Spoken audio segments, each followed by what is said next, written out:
Update, please. Oh, wow, this update's quite large. Okay, interesting. Let me put this fan on as well.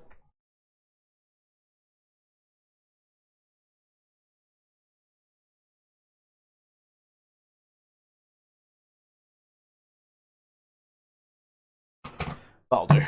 Perfect.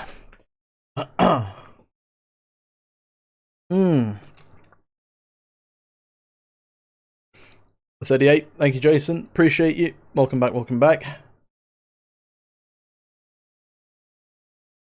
Right. Update's almost done, boys.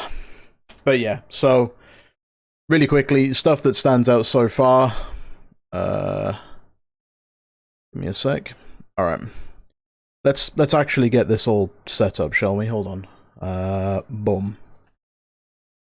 Boys. Right, so yeah. Let's start jumping into it a little bit with what we can here. Yeah, so stuff that really stands out. Our talent tree couldn't have come at a better time because we can now actually get to level 70 and the character template is 68, which is even better. So we're actually going to be able to test absolutely everything, which is kind of sick. Now, the aim of today's stream, or tonight's stream really, was to not stream for too terribly long. I was mostly just going to have a look through all the talent trees and sort of just gloss over them very, very quickly. Or I say very quickly, it'll end up being a while, but motherfucker. But it won't be too long, because what I want to do is I want to start stream earlier tomorrow and then do a huge deep dive into pretty much everything. Literally everything. And we'll do that. First things first. Make this. If I level up. I thought it said it was 68 for the template. Maybe not. What time is Method doing Castle? We'll start at our usual start time tomorrow. It's going to be like 7 PM EU server time, 6 PM in the UK, all stuff like that. Right, sweet. Look at all the warriors. Look at us all. One sec. No, wrong one. That's the one. That's not the one. What the fuck is that?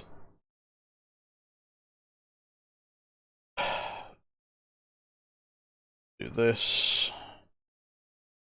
This. Do this. Okay. Is the warrior tree out? Boom! Warrior trees alive. Right, so holy shit. Right, okay, let's see what okay, so we're actually starting with stances, I guess. So that'll be interesting. A balanced combat state that increases your critical strike chance of your abilities by 3% and reduces effectiveness in moving and parrying effects on you by 15%. Defensive combat state reduces all damage you take by 20% and all damage you deal by 10%. Stronger than defensive stance on live. Okay, we like that. Aggressive combat state that increases the damage of your auto attacks by 5% and reduces the effectiveness of fear, sap, and in-cab effects on you by 15%. Right, okay, so assuming that what they are going to... So, looking at what the developer note said, obviously it doesn't look like there's going to be any massive major stancing back and forth, which makes me think that there's not going to be any abilities whatsoever. I've just seen a thing. But there's going to be no abilities whatsoever that are going to be specifically tied to stances, which is an absolute fucking godsend.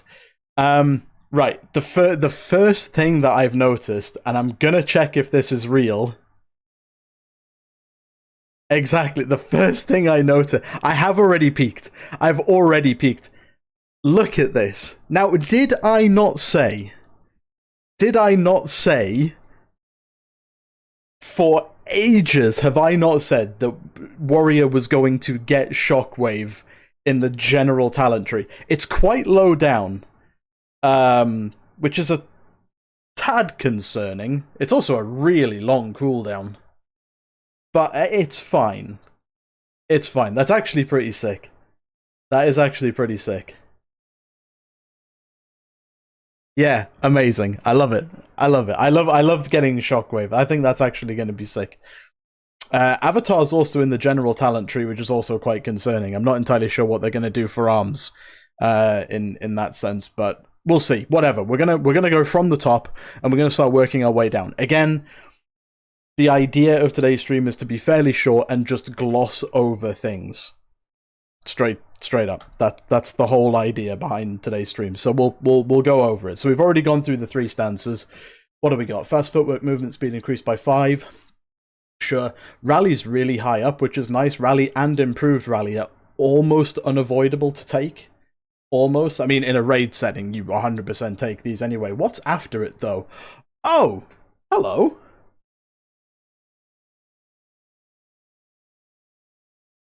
Right. Okay. That's not a decision I was... That's not a decision I was expecting to have to make. Stormbolt and Titanic Throw are sharing a choice node. Right, okay. I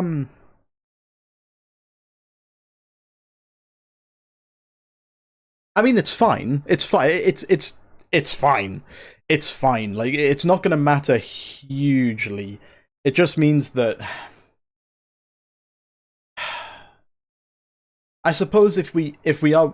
We're going to have access to Shockwave, right? So the necessity to take Stormbolt is probably somewhat less. It's like, honestly, the more I look at this, it's like a Blizzard listen to me, dude. This is exactly what I've been saying. All it needs to be is an AoE stun on a longer cooldown and a shorter duration, which is fine, but I thought they would make it share a choice node with Stormbolt, so to potentially have both is kind of... It's kind of wild. I don't know about that. Oh, look, Double Time is still a talent. Yeah, okay. This is fine, though. 2-second duration is pretty short. Oh, it's giga short. Yeah, I was hoping for at least 3. But, I mean, honestly, it's an AoE stun. I'll take what I can get at this point, honestly. Like, just, yeah, we'll take it. We'll take it. We'll come back to it in a moment. I need to keep going through. Ooh! Ooh! Ooh! Second Wind is not arm specific. Alright. Holy shit. Okay, so Fury can actually have Second Wind. Alright. That's really good. Intervene. Does it have Safeguard attached to it? It does not. Is there a Safeguard?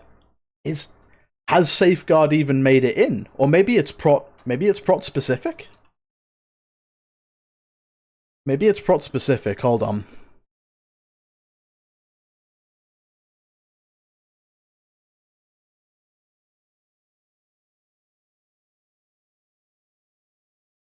Can you see Safeguard anywhere? Because surely it would be closer to... Aha! No, that's Shield Char. That's new. Alright. Safeguard is beside Second Wind.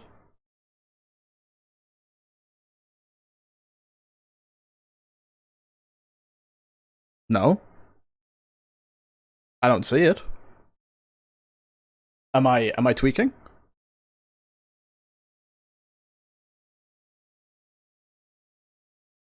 Yeah, it is just Intervene, and I can't see a Safeguard replacement. Meaning that not even prot specific. But that caught me completely off guard, the fact that shield charge is there. That's kinda sick, because that's just going back to Gladstance days, but no shot we get Gladstance back, so not until they decide to make it its own thing, but you know, whatever. Right, let's continue with where we were. So, right. Yeah, so not having that baseline, I mean, it's a big loss of mobility, but I mean, come on. Second wind? Like, how can you not? How can you not? I don't... Yeah, I don't know. Fury having second wind on top of all of its other self-healing is actually kind of mad. Fury getting 2 walls with parry and ER. I think they only get ER. I think parry is still probably arms baseline, but we'll get around to that in a moment. Berserker Rage is whatever. Siphoning Strikes increases leech by 5%. Great. Ooh, okay.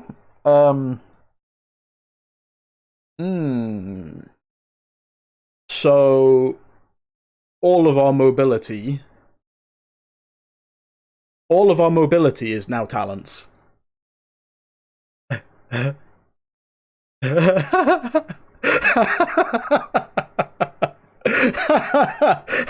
Hold on, and not only that, hold on, but you also have double time and leap at completely opposite ends of the fucking tree.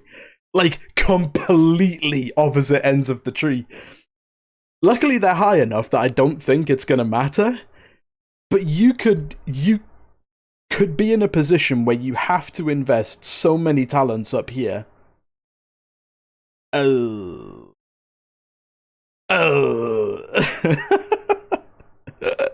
That's mad. Why is Leap a talent? Does this also mean that... Oh no, Bounding Stride is there. Okay. Bounding Stride shares a choice node with Shattering Throw. What are these decisions?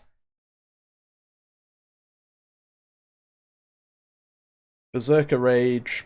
Berserker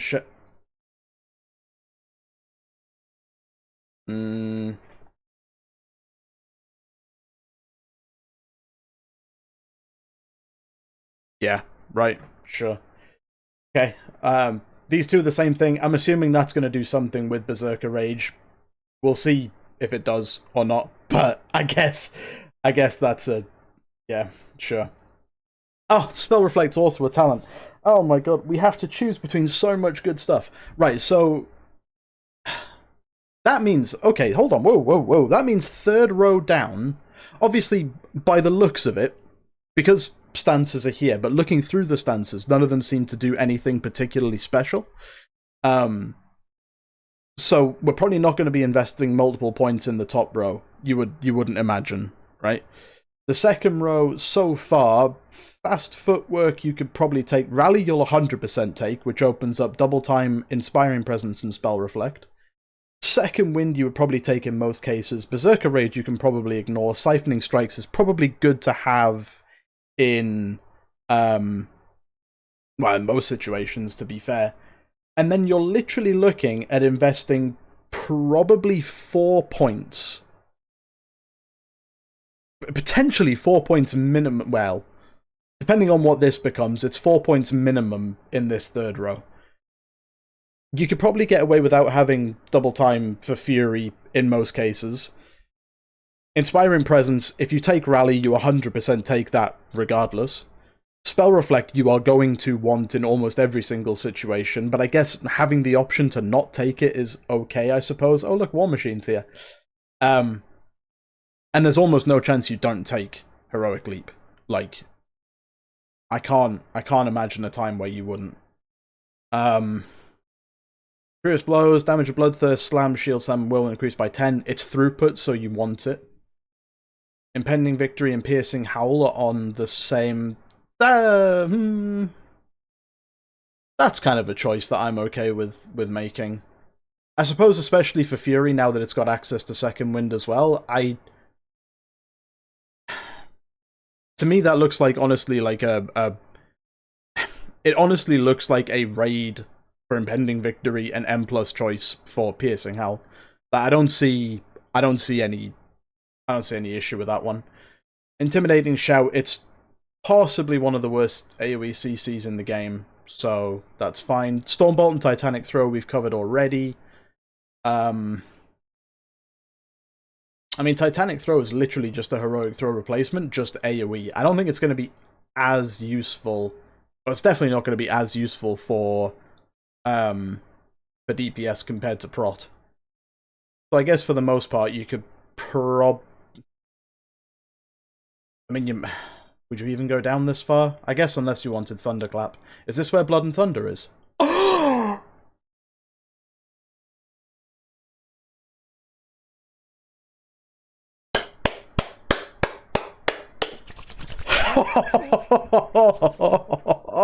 Blood and Thunder for all specs. Oh.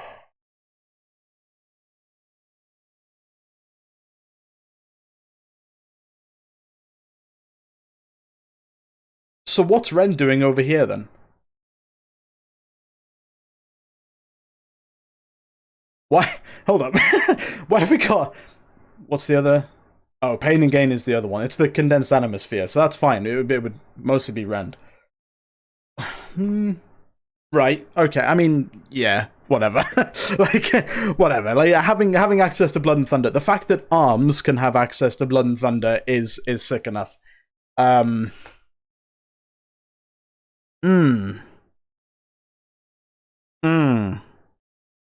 Interesting. Right. Okay. Anyway, whatever. We'll carry on. We'll carry on.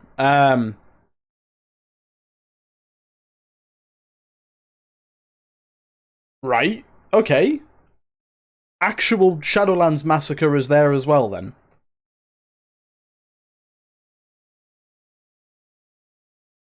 Yeah. Fine. All 3 specs can have access to Massacre. Yeah, that's fine. Did I ever... Oh, yeah, that's where Honed Reflexes is. Oh, boy, there's a lot of decisions to be made, actually. Oh my god, so much that seems so good together seems spread all over the talent tree. And I'm not entirely sure how I feel about it. But anyway, we'll continue. So, Old Massacre is here. Rend and Pain and Gain. I guess... Rend is almost a hands-down option for Arms, particularly in AoE now. Especially if you can also get access to Thunderclap and Blood and Thunder.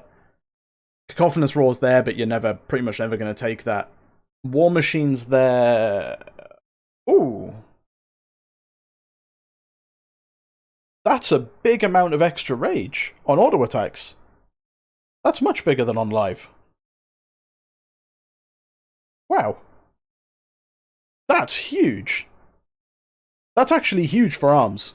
Oh my god, no. That's huge for Arms. Right, we'll deal... Well, okay, we'll actually set up talent trees in a moment, but yeah. Bounding Stride and Shattering Throw, that's fine, because Shattering Throw is going to have, like, very little use anyway, as far as I can tell. We'll see. We'll see how prevalent shields actually are. Seismic Reverb. Okay, sure. I'm kind of fine. I'm not going to know whether I'm actually fine with all of these placements until I start trying to actually put trees together. But we'll see. We'll see. Anyway, let's continue. Overwhelming Rage. Okay, nice placement. Crushing Force, Damage, Shield, Slam, and Slam. Yep. Blood and Thunder. What's the other one? Crackling Thunder. Okay, yeah, the old prot thing. Cool. Armor to the T. Now, that's just throughput for everyone. That's throughput for all 3 specs. How are you ever going to pass that up?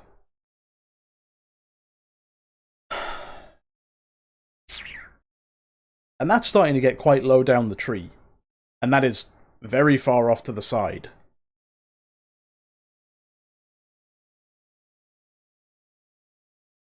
Whatever. I like this. I like this, but it's... Does that mean... Does this now mean that Arms...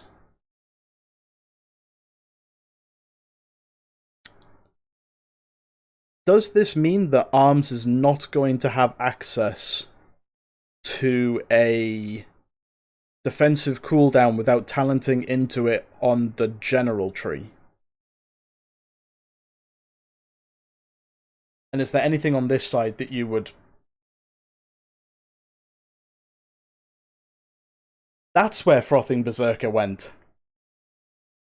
Arms gets 2 times die by the sword. God bless. Okay, that's fine. That's fine. If that is how it works, that's really good.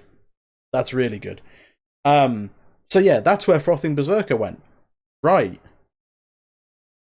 That means Arms has access to Frothing Berserker. Right, honestly, Arms has me feeling all kinds of ways right now. It really does. Oh boy. And it's a choice between One-Handed Weapon Specialization and Dauntless Duelist. I don't see any of the 3 specs ever taking this, and I can always see them taking this, at least when it comes to raid. I suppose Prot in M+, and Frenzied Flurry maybe, but we'll get into that in a moment. I suppose maybe they would take that, but we'll see. We'll see. But Dauntless Duelist, you're always going to take it in raid, so that's not really a choice. It's a question of whether you can get there with all the other shit that you really want to take.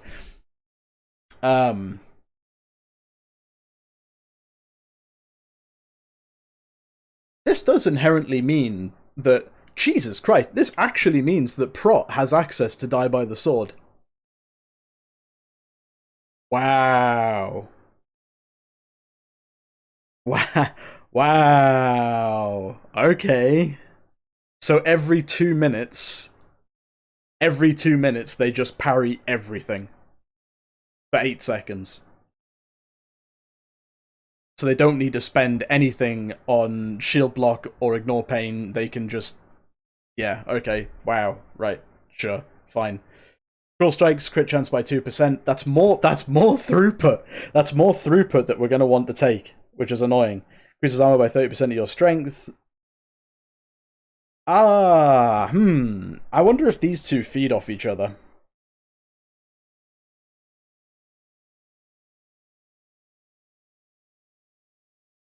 It'll be easy enough to find out, but I wonder if they do.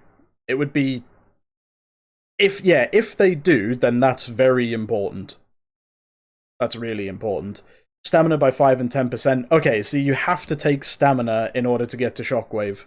Right, okay, sure. Haste by... Ooh. So we're actually going in... We're probably now going into a position... maybe not. I suppose it depends on whether you want anything in the middle. Okay, we'll sort this out when we actually look at the trees. Increase your damage while dual wielding... Right, so... In that case...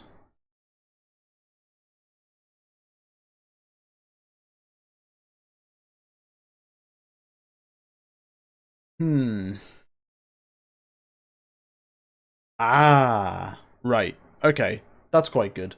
So you've got dual... Okay, so to stop Titan's Grip from actually wanting to use both of these talents, increases your damage dealt when using a single two-handed weapon by...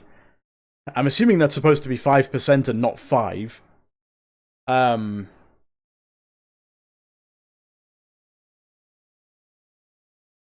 can't imagine that that's Titan's Grip, is it? You know what? It actually might be.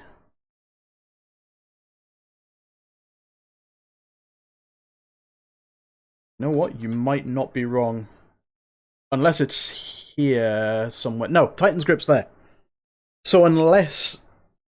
unless for some reason they are going to allow arms to use two-handed weapons, which I don't think in the slightest they would ever do, then we ignore the work in progress bit, and... Yeah, and I think that talent is purely intended for arms. To me, that makes more sense. To me, that makes a lot more sense, right?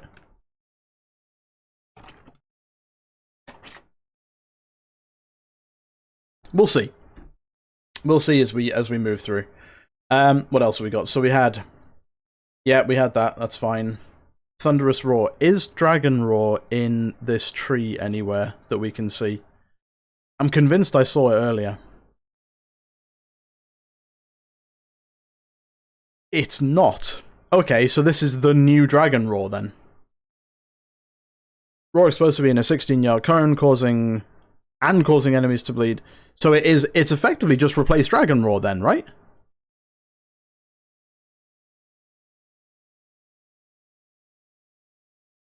A cone? Yeah. Well, I mean, it's Thunderous Roar. It's the new one, right? Like, it's just the bleed one. Yeah. Well, we know that that's going to be big for arms at the very least, but the fact that everyone has access to it is quite big. Shockwave being back is amazing. Bitter immunity. Restores 20% health instantly and removes all diseases, poisons, curses, and bleeds affecting you. Alright, Warrior's just getting stone form, is it? Warrior's just getting a 3-minute long plus self-heal stone form. getting File. You're actually right. It's just File. Alright, so hold on. So we've got Dauntless Duelist, we've got File. Obviously we've got Spear of Bastion. Right, okay, sure. I actually like it, dude. I actually like it. It's, you know, I can't... How many points are we going to have in total? If it's 26, it's going to be 31, right? That's a lot of points, maybe. Avatar being available for all specs is kind of cool. It does make me wonder... It does make me curious that ARMS just isn't going to have a baseline cooldown. Or a cooldown on their tree. Unless they also get, like, 2 charges of Avatar for some reason. But having Rec and Avatar together is decent, I suppose. Yeah, can't argue too much with it. Spear of Bastion. I don't know if I like Spear of Bastion being in, you know? I've been thinking about it a little bit, and Spear of Bastion without needing to stand in it will be far less annoying, but it's also going to be far less effective.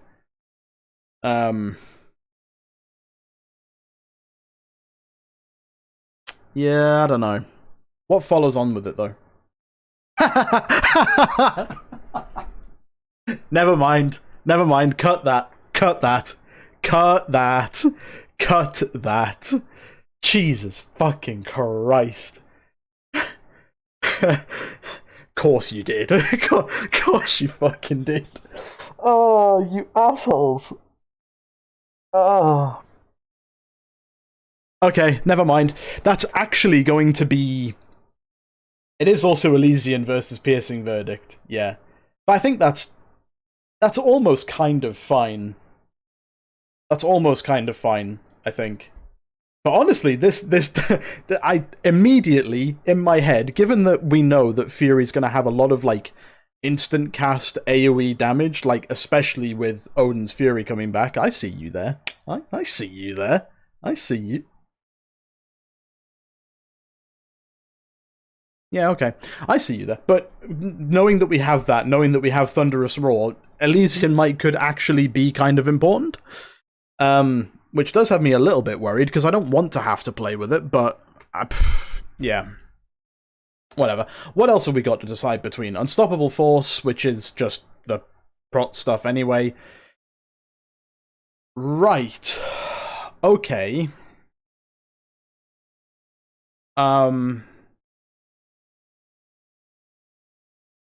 That's really weird placement. We knew Signet was coming back. Like, we knew Signet was coming back, so relax. We knew this. This is fine. Signet is horrible when it doesn't go your way, but it can be good. But I do agree, fuck Signet. But that's really weird placement.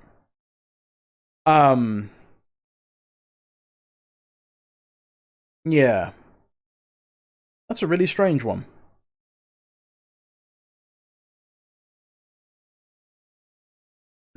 Okay. Rumbling Earth is just the cooldown reduction on Shockwave. Now, this is what I wanted to see. Thunderous Roar knocks enemies down and causes 2 aftershocks that deal 50% of attack power. Each aftershock generates 2 additional rage per hit.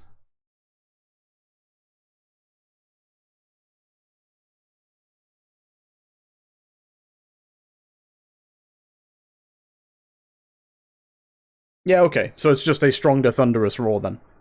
And it's basically Nightfire. It's basically Aftershock.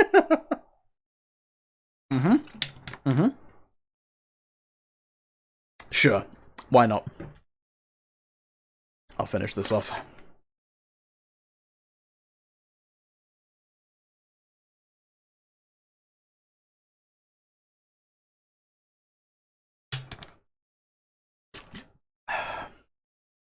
Now, we kind of figured, or it was very, very, very much rumored. Oh yeah, no sound? Sorry. Yeah, there you go. Sound's on now. I think I can replay it. Yeah, I'll replay it for you. Hello, Daniel Warrior. I have a question about Dragonlance. Bad. How Now, do you feel about this shockwave making it? While this is playing, We have shockwave. we kind of figured that What about yours? I'll do yours in a moment as well. We're But we banned. kind of Shaking figured my that Bladestorm might just end up being made arm-specific, which kind of makes sense. If Avatar's being put into the general tree, then giving Fury access to Avatar and Wreck, Arms access to Avatar and Bladestorm, and maybe proc access to Avatar and Ravager. I know what you're all looking at. I know you're all looking at this, but I dare not look to see if we actually have Ravager in the Fury tree. Not yet, anyway. We'll get to that in a moment. But if you give all 3 specs 2 abilities each that can proc Signet, then it's balanced between the 3 specs, but whether it's actually any good or not is a different matter. But we'll get to that. We'll see. Milking Delight, of course. Got to draw the people in, you know? That's what it's about. Right. Let's get to the actual. So right, okay, chat. What do we do first? What do we do first? Do we try and think about a Fury and an Arms general tree for Raid and M+, or do we just go into scanning over the Fury stuff? I honestly think we just go into scanning over the Fury stuff. I think we actually scan over Fury and Arms, and then depending on how long the stream's been up for, I'll decide whether I stop for tonight, because I don't want to be up too late, because I want to do a long stream tomorrow, including the Fated stuff, and then, you know, all of this as well. So, we'll do Fury first then, because the Fury's clearly won that. So we'll do Fury first. We might scan, check if Skullbanner's baseline.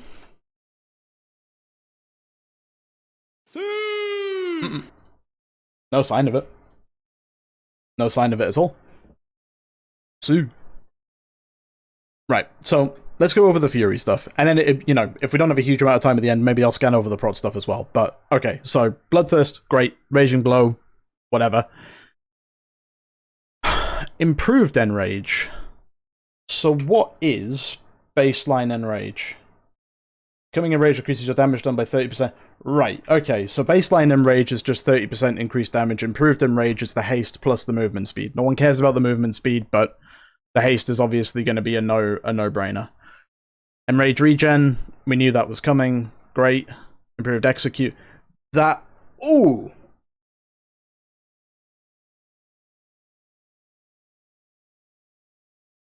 Right, so does this mean you actively have the option to keep... You actively potentially have the option to keep Execute as a spender? That can't be right.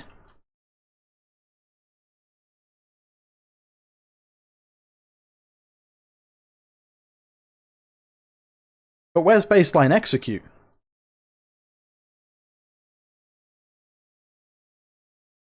Where is baseline Execute? Oh, see your trainer. Where is the warrior trainer? I've not looked for trainers in Orgrimmar for ages. Where the fuck is the trainer? Where are you? Where the fuck's class trainer? Class trainer, warrior. You're over that way. Okay. Valley of Honor. Relax, we got this. It's gonna be so weird if it's there. There was an announcement about Execute. What, an actual one? Let me see. Warrior feedback post. I don't say anything specifically about Execute. Fury has some issues. Execute related to the new player experience causes you to have both Arms and Fury versions of Execute. Yeah, but that shouldn't be what's preventing us from actually just having Execute full stop. Right? Like, surely not. But apparently it is. Tell me about my special... Right, okay. So you just don't have access to Execute baseline. Whatever. We'll we'll continue. But the fact... unless it's going to...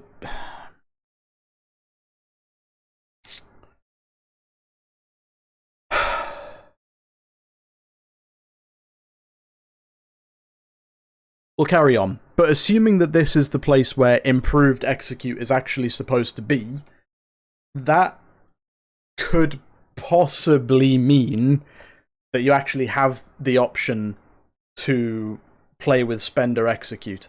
And if you do, I'm gonna say it. If you do, single-minded fury might actually be good. Particularly specifically in execute with Juggernaut stacks. And Frothing Berserker.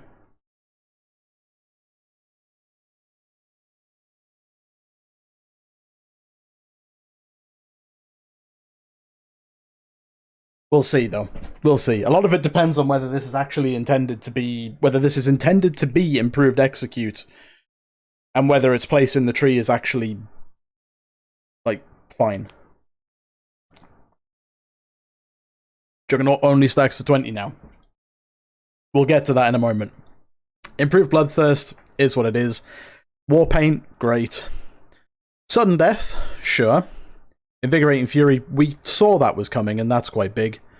Concussive Blows, cooldown and pummel, yeah, that's sick for M+, and any fight where interrupting is important, that's cool. Improved Raging Blow, great. Improved Whirlwind.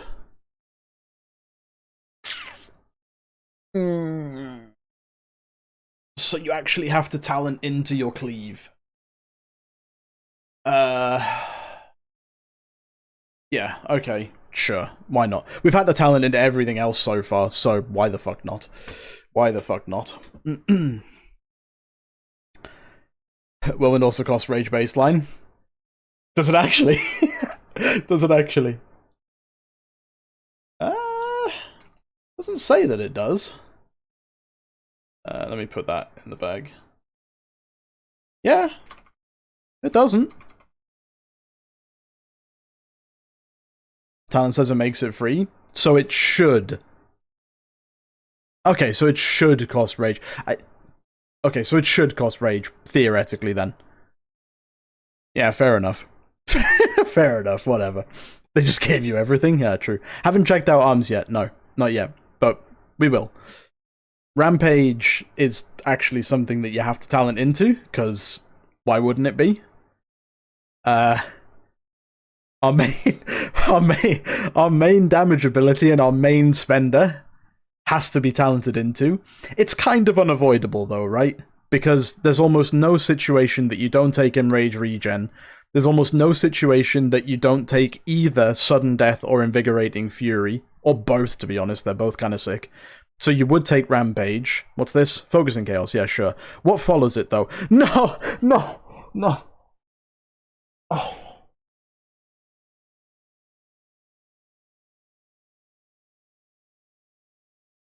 Oh.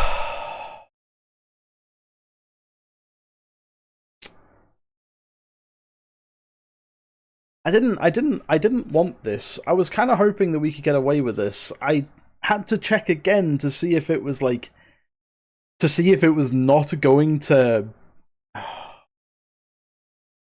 Honestly, yeah, Frenzy is good. Frenzy is good, but my problem with Frenzy, my only problem with Frenzy, is the fact that in an M+ setting, it effectively almost locks you to rampaging the same target, which can be detrimental. So you either fuck yourself out of a massive amount of haste, or you potentially make things worse for your group.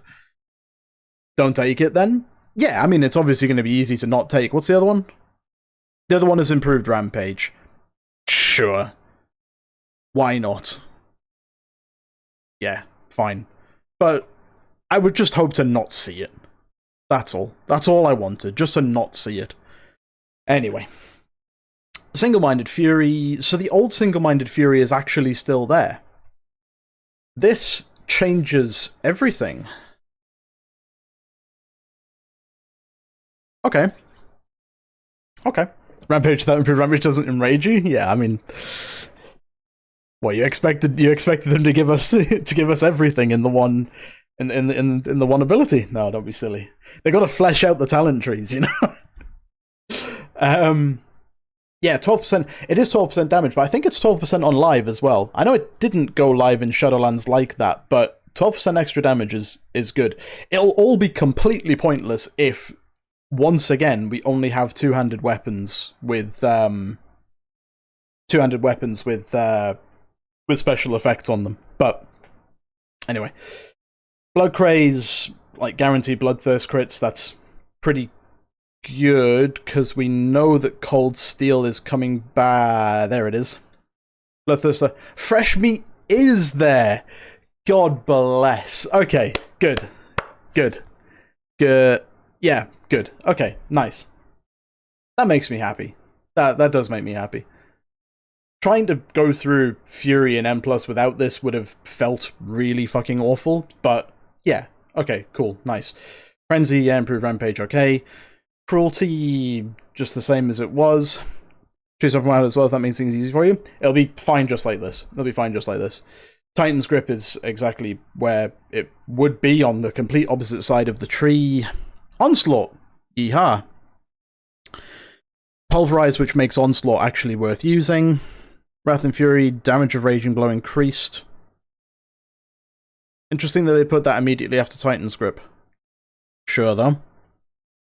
Whirlwind deals 15% more damage and now affects your next 3 single target melee attacks instead of the next 2. And that should, I imagine, go up to 30%, but still only 3 abilities. Huh. It was 4. Yeah. I wonder why they thought to bring it down to 3. Probably not yet implemented correctly. Hope so. I hope so, but it doesn't make the talent completely useless. It is a stacking nodes are bugged at the moment. Sure. Sure, so maybe it will go up to 4. It would make sense if it went up to 4, just to bring it into, you know, the spot that it is on live. It would obviously make sense. So, yeah, that's fine. One sec, I'm just being spammed.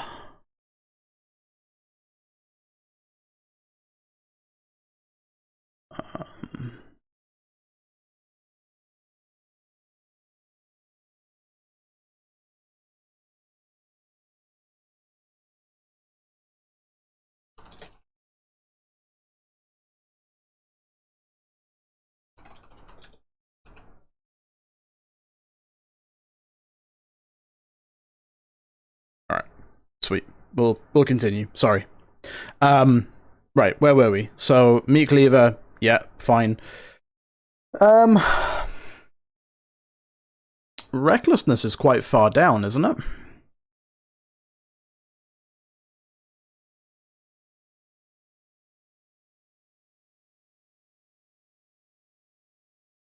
Rec seems quite far down, but yeah, it'll be fine. It's the old dog shit Rec, yeah, but I mean, it was never going to be Battlecry coming back. Come on now. Come on now. Cold Steel Hot Blood, we knew we were getting that back. Hopefully that's tuned well and can actually be good. Vicious Contear. Thank God. Okay, so on the initial Datamine version of Vicious Contempt, they had it at 18% extra damage. Now, Vicious Contempt on live is honestly really underrated. It makes Bloodthirst hit like an absolute truck. It's just that there's almost no point in having it, certainly not at the moment, because like you very rarely use Bloodthirst anyway with you know, the Fury 4 set and the massive amount of emphasis on Raging Blow. But honestly, Vicious Contempt is actually good, so maybe. Especially if you've got something like this behind it, and a bunch of Bloodthirst damage increases as well. And the cooldown reduction, Jesus. Yeah, that could actually be decent. That could be decent. And there's Frenzied Flurry. So what actually will it be? Increases auto attack with one-handed weapons by 10%, and your auto attack crits have a 50% chance to enrage you. Right, okay, so that is what it's going to be. Fuck. Crit chance by 2%. Oh, interesting. In exactly the same place as Cruel Strikes on the other side. Huh. Sure. Haste by 2%. Okay. Is this all just... Okay, this is all just throughput. And it's 4% each. right? Sure. Why not? Cadence of Vegeta. One of the things I want to test, and I can almost guarantee that it's not going to Brother Scammer. Hello, Arden. But I can almost guarantee that it's not going to work out this way. But I remember back in Shadowlands Beta, Cadence actually ended up being quite good on AoE because it would fully stack on the first Whirlwind Bloodthirst. I'm hoping they bring that interaction back. If they haven't, this is going to suck ass still, but it's fine. Odin's Fury, yeah, great. People are thrilled. I see anger management. Yeah, anger management. Right, okay. My only concern is that Depths of Insanity as well. God.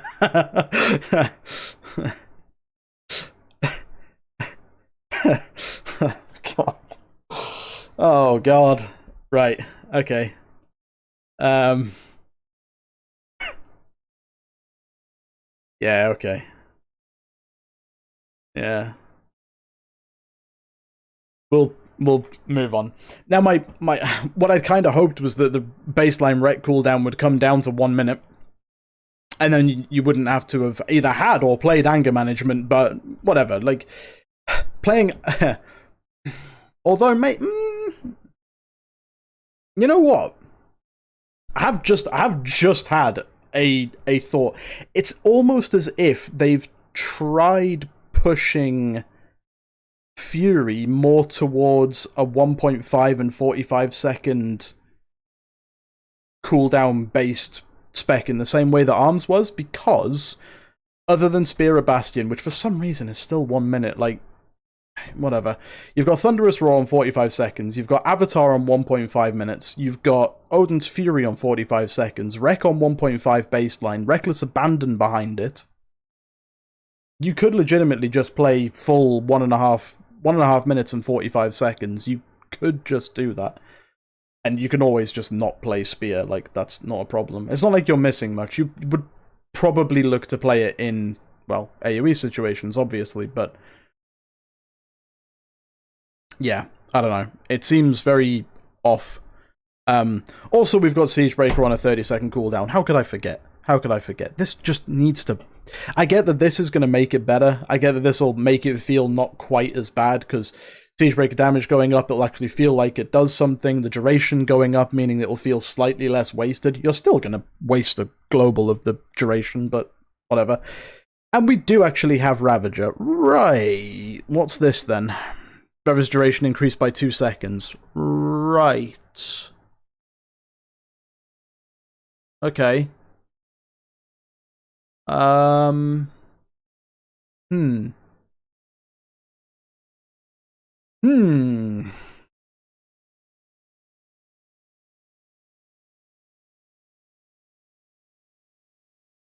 Hmm.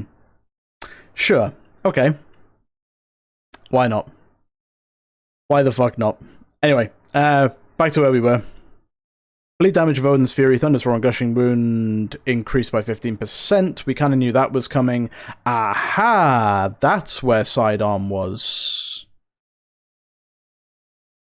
And that's come down to 15% chance instead of 20, and 3 other enemies instead of 5, based on what we saw in based on what we saw in the Skyhold the other day. Okay, that's fine. Also, Annihilator is there. Auto attacks with... Also, Annihilator is one-handed weapons only. Okay. Sure.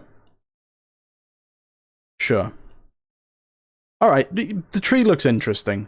I agree with what you lot have been saying before. Like, left side is looking slightly more execute focused. There's a lot of Bloodthirst stuff in here as well. It looks like it's trying to angle towards... It does straight up look like it's angling towards a crit-based build, because you've got Frenzied Flurry with the auto-attack crits possibly enraging you. You've got Cold Steel Hot Blood, which wants crit. You've got Blood Craze with just a huge amount of crit for Bloodthirst itself. You've got the flat crit chance. You still have quite a bit of good baseline haste as well from Cadence if you did choose to go that way, though. Alright. Sure. Okay. Seems alright. Seems okay. Single target on left side, AoE on the right. Yeah, kind of. I'm really put off by Single-Minded Fury and Titan's Grip being this deep in the tree. Preferably, I would have wanted these two as choice nodes. Like, as a singular choice node. And then put it, like... Put it fairly high up on the tree. Like, here. Or at a stretch here. And then actively have to make the choice of one or the other. I think that would have been better. But then again, I mean, even put it there, and then force the split off to decide whether we go more one-handed stuff or more two-handed stuff, but we'll see. The jungle move draw is arm-specific. We'll see. We'll get to the arm stuff in a moment. We've looked through the Fury tree, and honestly, I'm not too sour about it. Other than the weird, like, 30-second cooldown on Siegebreaker, which I guess makes sense for 1.5 minutes, because you have it every third. Yeah, no, actually that works out as well, I suppose. That works out as well. But it would be very easy just to play 1.5 minutes. Anyway. Single Titan Fury looks juicy. It does. Yeah, I'm kind of excited about it.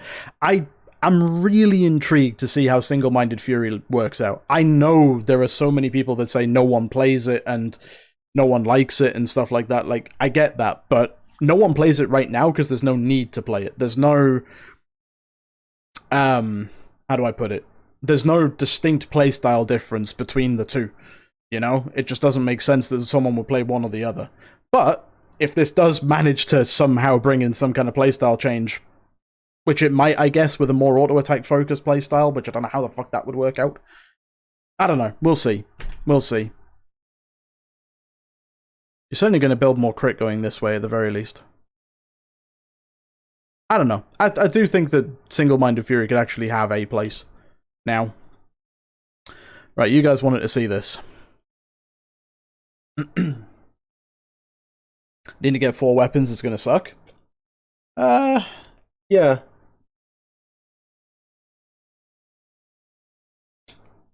It certainly would. That looks kick-ass. That looks really kick-ass. Right. Arms. Ah, there's Skull Banner. Right, so it is actually arm-specific. Oh, I don't like that. Oh, I don't like that at all.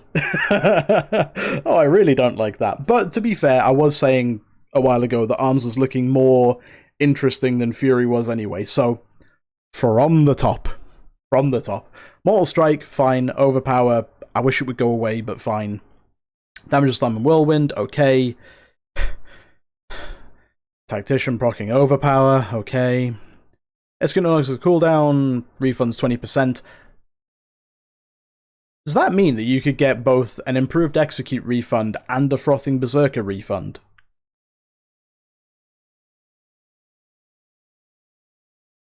So you could get, what would it be?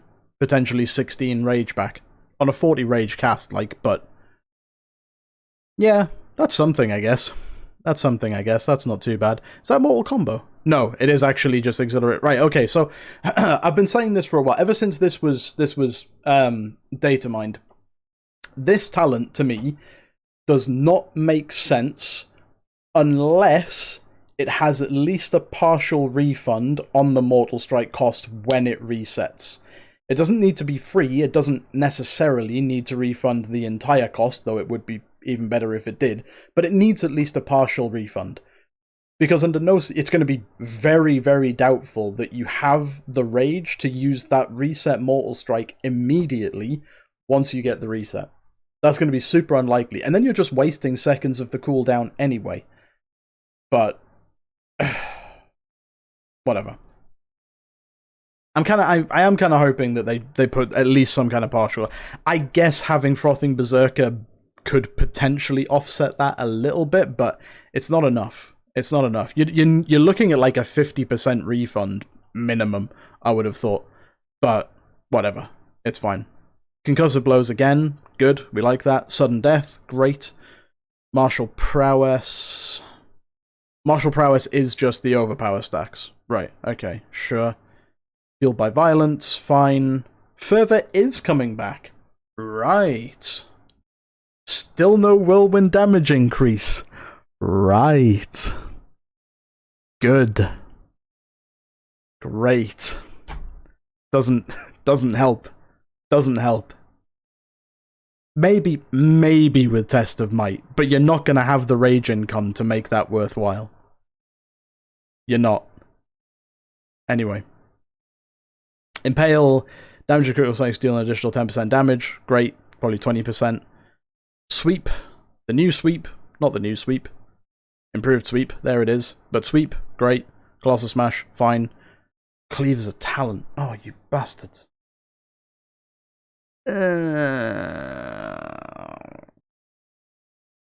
Oh, you pricks. Part of me was hoping it would be baseline, but I guess it makes sense that it's not, because fucking nothing else is. Anyway, improved Mortal Strike, yep, that's fine. Oh, there's Test of Might. What's that then? Ooh. I've just spoiled it for myself, but Battlelord's here. Let's fucking go. We might actually get to play with Battlelord. Oh, God bless. Oh, I've really wanted to play with Battlelord. I really desperately wanted to play with Battlelord. I wanted that and Enduring Blow together. But God bless, it's actually coming in. Okay, good. Right, okay, Test of Might along with him for the kill.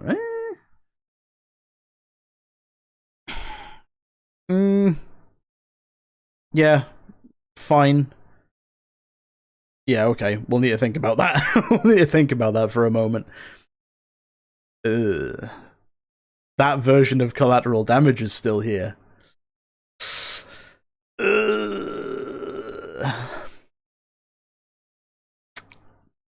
Ew.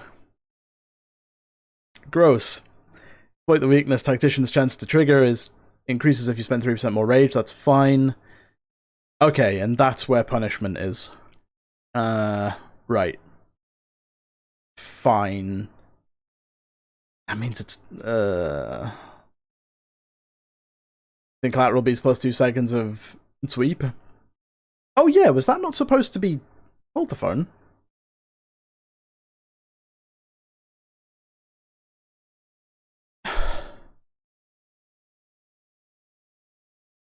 Something's not quite right here.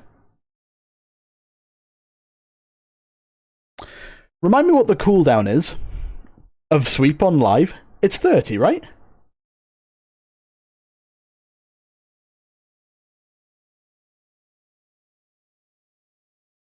Why is it 45?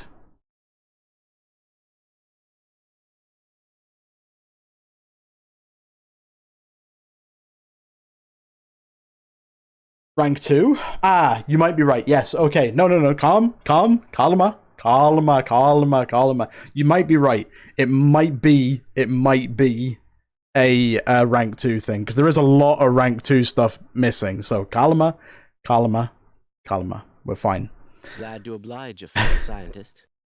Sorry I've not been keeping up with the subs, but I appreciate all of you who have subbed and resubbed. I appreciate it. And gifted sub.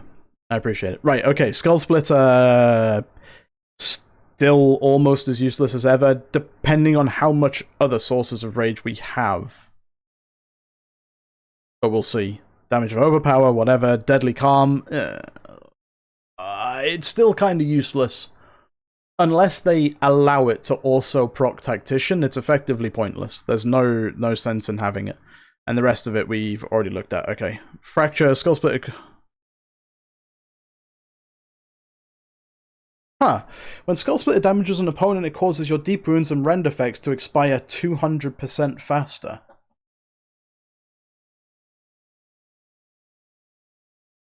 Okay.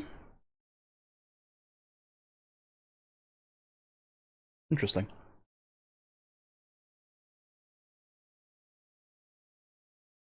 I kinda don't hate it.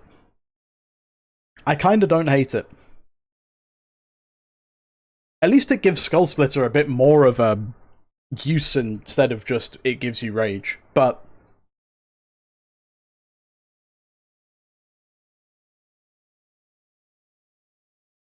We'll see. We'll see. We'll carry on, sorry. Bloodborne, damage of Deep Wounds, Rend, and Thunderous Roar is increased. It's not increased, it's erased by 15%, but yeah, okay. Dreadnought's there! Thank God Dreadnought is still there. Oh, I'm so happy. Right, that's fine. Okay, that's fine. It's fine. Dreadnought's still there. We still have 2 charges of Overpower. God bless. I was worrying for a moment that we would only have 1 charge of Overpower, but it looks like we don't have to deal with that, so God bless. Aha! This is what we wanted to see. This is what we wanted to see. Periodic bleed effects have a chance. I wish they gave us a number to grant you 5 rage. More than I thought. I initially thought it was going to be 3 rage, but 5 rage is really high. On AoE with all the... Okay, so on AoE with Cleave, which still applies Deep Wounds. Yes, still applying Deep Wounds. So, Cleave, Thunderous Roar, and Blood and Thunder Rend. That's a lot. That is a lot of extra rage you're getting on an even remotely large number of targets. Proc 25% on Wowhead. That's actually huge for something like that. On a pack of 5 mobs, that's all. That's going to give you so much rage, potentially. 3 dots ticking on 5 targets. Separately. I kind of like it. I kind of like it. I really do. Storm of Swords. I really don't like this. I guess, excuse me, I guess with collateral damage it kind of makes a little bit more sense. Coming after collateral damage does make sense, but I don't really like it. That's just having a burst whirlwind. In fact, it's only specifically ever going to be good after a collateral, well, for collateral damage, right?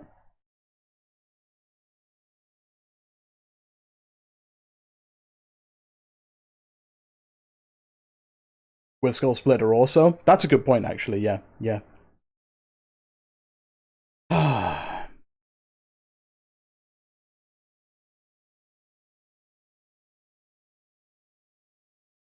Yeah, I don't know. Storm of Swords, collateral damage, MBG would probably be cheesed on some boss. Would Bone Grinder really be that good, though? Because you're only going to get the 1 whirlwind. Hey, sorry, you're only going to get the 1 whirlwind off in that buff timer. I guess it is just the extra damage, but and that's really low. That's 60%. Eesh. Mate, on live, that's 200%. Did they honestly think that adding Cleave was going to make it too strong at 200%?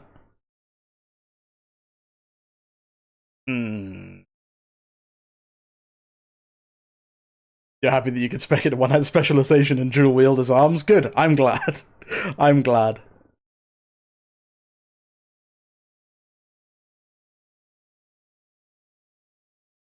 Wait a second.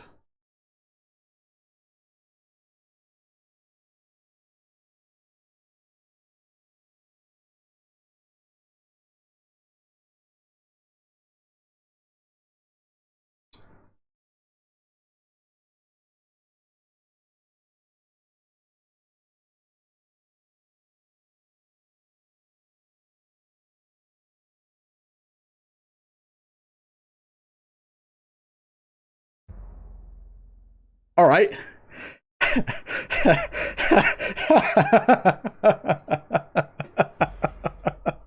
Alright, okay. You know what we were saying before about the fact that it looks like it could be possible to keep Execute as a spender for Fury? Fucking forget about it. Forget about it. You would never do that if Juggernaut's not there.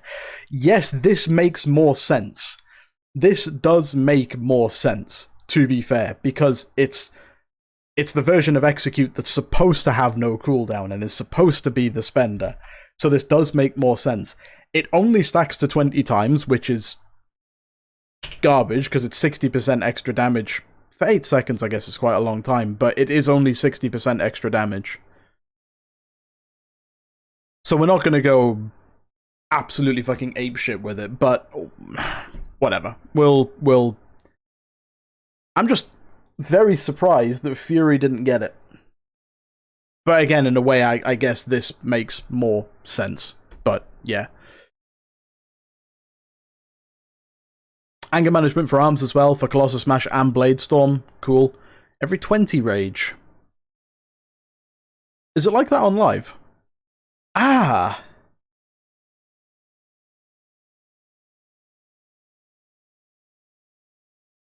It is 20 rage on live. But it's 20 rage for both specs on live. And I'm convinced, looking through Fury before, it wasn't 20 rage. Where are you? Where are you, anger management? No, it is 20 rage. Okay, forget it. That's fine. I did wonder for a moment if it was 10 rage. That was kind of mad. Just taking the 20, just a 20 as well. Yeah, exactly. I don't know. It's not going to feel as good. It'll still probably be good, but you know what I wonder? Ooh, hold on. Where's Fatality? I know we're skipping ahead, but fuck it. Cooldown of cleave reduced by 2. Oh wow, spammable cleave. Alright, where's Fatality?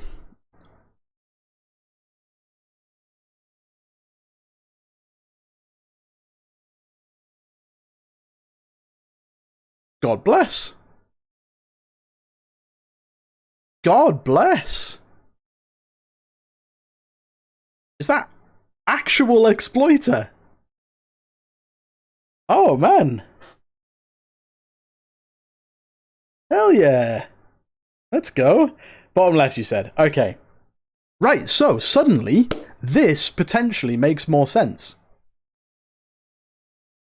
Does it? No, this doesn't make more sense at all. No, this is still garbage. Actually, part of me just doesn't want to play Fatality now. Right, let's keep going through there, because I'm just skipping over things at the moment. Cooldown and cleave reduce, yeah, we saw that. Crit, verse, mastery, no haste. Interesting. No haste. Battle Lord, cool, because it means we might actually get to play with it this time. Bloodletting, sure, nice. Blade Storm's really low down. Unhinged is still there, fine. Bone Grinder, fine. Aha! Suddenly this makes more sense. Suddenly this makes a lot more sense. Yeah, okay, sure. Yeah, okay, sure, whatever. Warbreaker, fine. Skull Banner, being arms only, I was not expecting.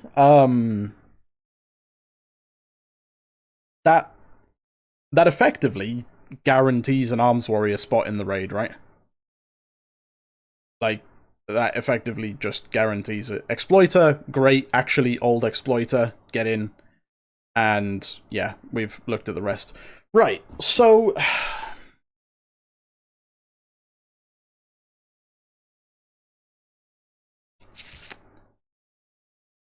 Again, I don't have any massive issues with the tree itself. Deadly Calm is fucking useless. What else did I have an issue with? Exhilarating Blows, realistically, in my mind, in order for it to be good, it needs a refund attached to it as well, of some sort. At least 50%, because otherwise you're just not going to make good use of it in the slightest, unless, I guess, you pair it with Battle Lord. But, yeah, we'll see. What else did I have an issue with? Assuming that it's not a rank 2 issue, that's garbage. That it's 45-second cooldown, but hopefully it is just a rank 2 issue and it is actually going to be 30 seconds. What else did we have? Yeah, that version of Tactician is almost pointless. Punishment being arms only, I wasn't expecting. There's a lot of bleed-based stuff around here, isn't there? Oh yeah, Fervor of Battle's back, but I don't think you ever use it. I don't think you ever use it.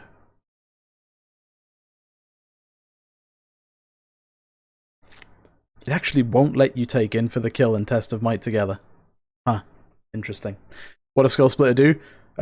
Skull Splitter on its own is the same as it was before, but it now also makes Deep Wounds and Rend expire 200% faster, so they start ticking a lot more. Which means, potentially, Blood Surge, wherever it was, Blood Surge, will then potentially give you a ton more rage at the same time.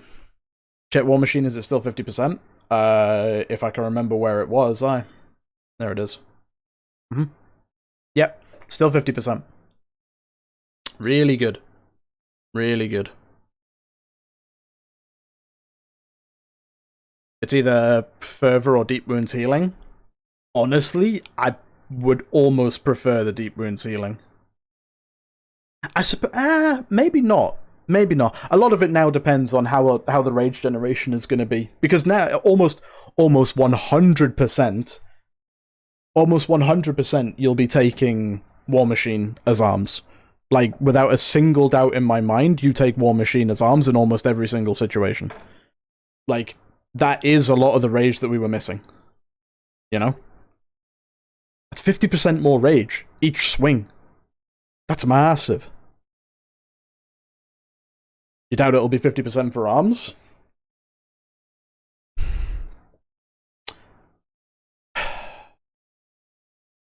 I mean, maybe not. Maybe not. But it's still 50% at the moment. Dude, like, honestly, 50% more rage for arms specifically would be monstrous.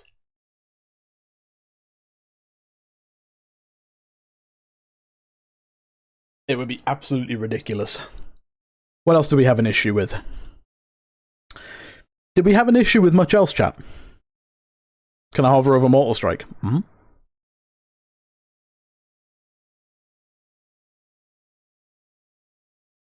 Looks the same as on live from here.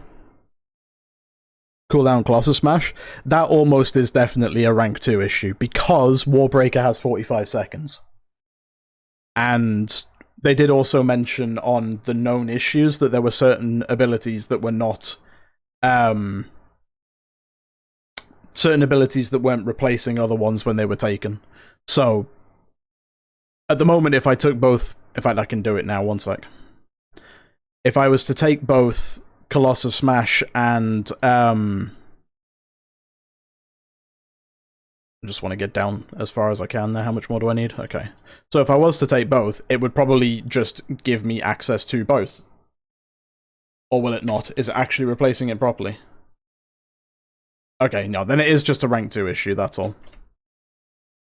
It also requires that I have a target. It also requires that I have a target. Is there a sharpen in PvP talents? I can check. Yeah, sharpen's there. Which apparently is reducing healing taken by 50%, which apparently Mortal Strike already does. Something's clearly not right there.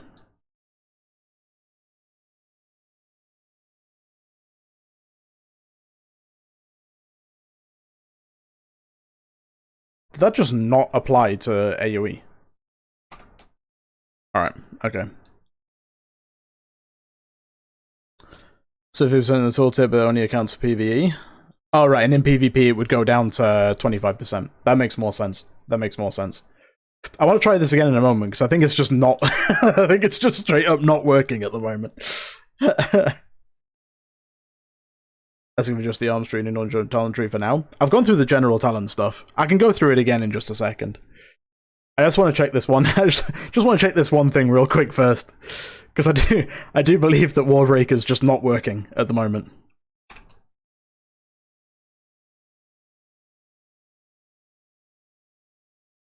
Oh yeah, Warbreaker is really not working at the moment.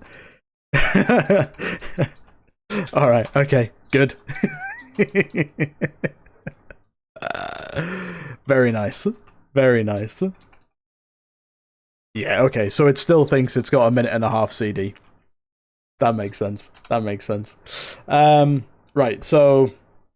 General tree. Really quickly one more time. Battle stance, more crit on abilities, which seems arm-specific.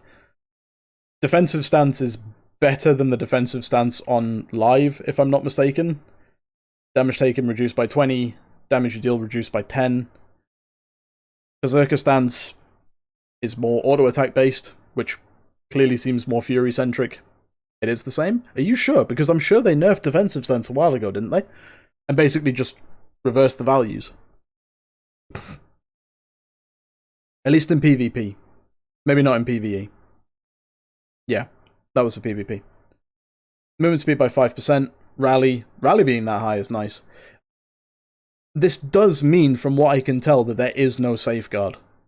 Because I didn't see one when we were scanning through Prot earlier, so safeguard just doesn't exist, but Intervene is still there, so great. Second wind baseline for all specs, really fun. Berserker Rage. This is also Berserker Rage for some reason, but no doubt it'll be changed. Leech by 5%. I think, honestly, having passive Leech like that is kind of underrated. That could be really useful on progress. Kind of excited by that. Having the talent in the Heroic Leap sucks ass. Berserker Rage again. Spell Reflect. I wanted to check Spell Reflect properly. Okay. So they haven't... Alright, okay. So they haven't done what it looked like they were going to do. It is still 25-second cooldown, 20% magic damage reduction. Fine. That's okay. You can make build arms with a single defensive CD. Oh yeah. Oh yeah. That's going to be fun. That's a good point, actually. That does mean, because Die by the Sword is here, and now also available to Fury, it does mean that Arms doesn't have a single defensive CD in this entire tree, no? Like, not a single one. The best thing it has is Fueled by Violence.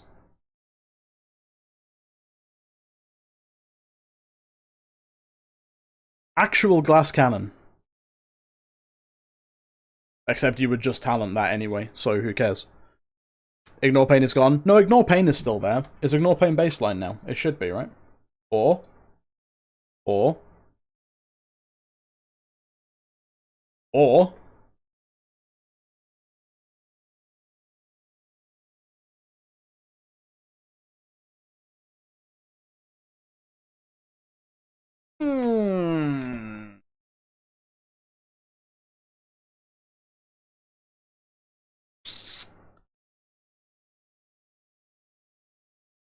Ooh, I don't like that.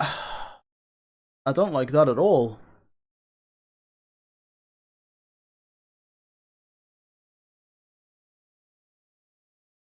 Just don't get targeted by mechanics? Yeah. Facts. Facts, no printer. Fucking yes. Arms is actually full glass cannon. And yeah, you're right, Sari. Die by the Sword available for Prot is humongous. Actually humongous. Can't wait to see the number of raid tank mechanics that just get straight parried because Warrior decides to parry it on a 2-minute cooldown. Amazing. Amazing. I'll keep going with what we were looking at before. Spell Reflect, yeah, Inspiring Presence, just Conduit. Double time high enough up that it won't matter. Honed Reflexes. Was it not data mined that there was going to be more... Let me quickly swap to Fury. Because was it not data mined that there would be more Bloodthirst cooldown reductions? Which would be in this side, probably, because this is where all the Bloodthirst stuff is anyway. I'm sure it was data mined that we were going to get one more. I guess I just didn't make it to live. Which makes sense, because you would have Bloodthirst with the cooldown of a global. Which wouldn't be great. Didn't Prot need a mega buff? Yeah, but I'm not sure an immunity is quite the buff that they had in mind. Anyway, sorry, let me just continue. Massacre available to all specs is also kind of neat. Rend available to all specs is kind of fun. Condensed Animosphere, another general thing that we've got a hold of. Thunderclap. Thunderclap's fun because Blood and Thunder exists. Coffinous Roar, which is just for Intimidating Shout. We know about that. Oh yeah, there's a choice between Stormbolt and Titanic Throw, but that's almost never an option. As far as I can tell, there's very clear-cut situations that you would take one or the other. It's not like you lose out on much by taking one over the other. Choice between Impending Victory and Piercing Howl. Again, almost never really an option to consider. Furious Blows, general damage increase, fun. We talked about home reflexes before. We were about here. War Machine. I still hope that it is just 50% more. I honestly think that it is just... not think, but hope that it is just 50% more rage. Honestly. I really hope that it is. Honestly. This might get nerfed even more. I don't think so. I think it was... why Rampage is not baseline? Because fucking nothing is baseline, that's why. Oh, yes, actually, yes. Shattering Throw got changed. This is actually quite important. Shattering Throw got changed. It actually does a pretty significant amount of damage. At least for, you know, the current numbers that we're looking at right now. But the cooldown is now 45 seconds, and it, by the looks of it, unless there is going to be a PvP talent for it, which, no, it hasn't been changed yet, it only affects absorbs, and doesn't even remotely mention that it removes immunities anymore. There's no cast time on it, it is just instant. So it is now, genuinely, just a button to press for doing extra damage to shields. Rather than a cast time remove immunity. And what's fun is that this version of Shattering Throw, I say fun, I don't mean fun, but fun, Evoker has exactly the same type of ability as that. Basically shatter, but without removing immunities. The same shatter that we have now. By removing immunity would be a PvP talent. That's what I was thinking.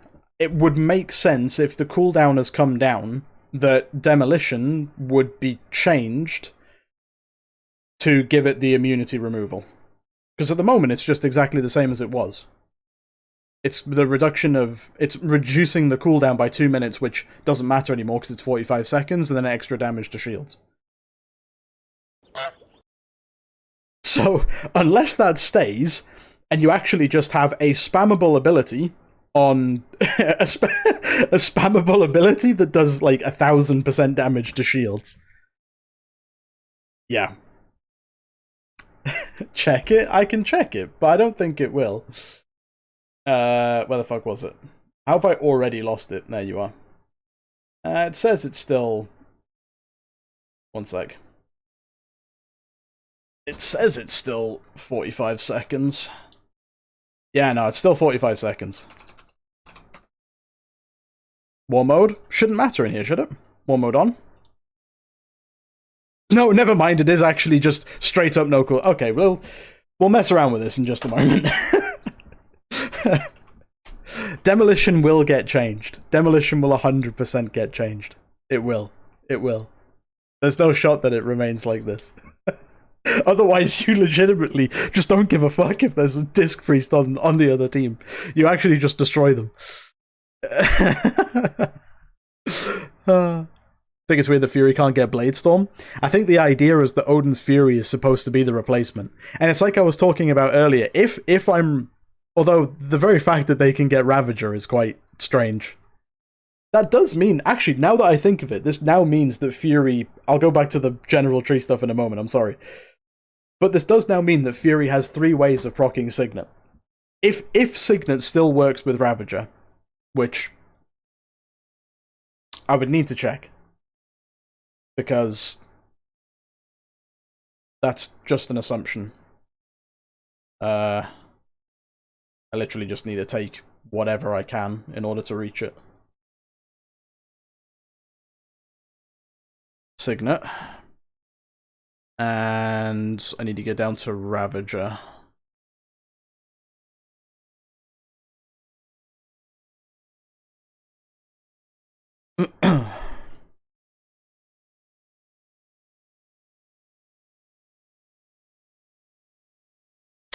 No.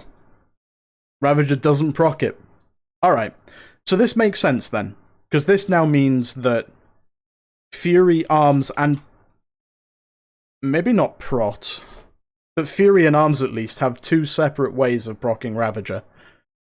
Because Arms will have Blade Storm that they can talent into, Fury has Wreck, they both have access to Avatar, and Prot only has access to Avatar. Unless they make it so that Ravager can proc it, but then Fury has 3 ways of procking it. Yeehaw! That's actually not terrible amounts of damage. Even just spamming it, it's not awful. I've seen some classes have abilities that do less. Will that... It is actually 1000% increased damage to shields. You will actually one-shot shields. You will legitimately one-shot shields. What? It's fucking mental. Can't wait to have Avatar, Blaze-Storm, Wreck, and Ravager running at the same time? Hell yeah. Let's go. Yeah, I don't know, man. Like, yeah, whatever. Again, quickly back to the general warrior tree. I can't even remember where I was. Hone reflexes. Yeah, we went through all that. Intimidating shout. Furious blows. Just damage done. Seismic reverb. Shattering throw. Shez cool. Shez a slot with bounding stride, but I think that's also fine in most cases. War Machine is sick. Cacophonous Roar, we already know what that does. Thunderclap, fun because of Blood and Thunder. Rend, Pain and Gain, hi. Massacre available to everyone, which is great. Armor to the teeth, that's what I wanted to check. Fuck, we'll do it afterwards. There's a lot more that I want to test tomorrow, and I don't want to be up too late today. Does Thunderclap still apply the debuff? Let's find out, shall we? I don't remember which button that was. It was that one. Only the movement speed one, by 20%. What the meaning of Ren / Pain and Gain choice is about? Yeah, that's what I wondered. They seem... This isn't like... How do I put it? This isn't a choice. How much rage? 25. Actually, that's a lot. Actually, that is a lot. You can also take Crackling Thunder and have it be 30% movement speed slow instead. But yeah, that's a lot. That's 55 rage to spread your rend. That really is a lot.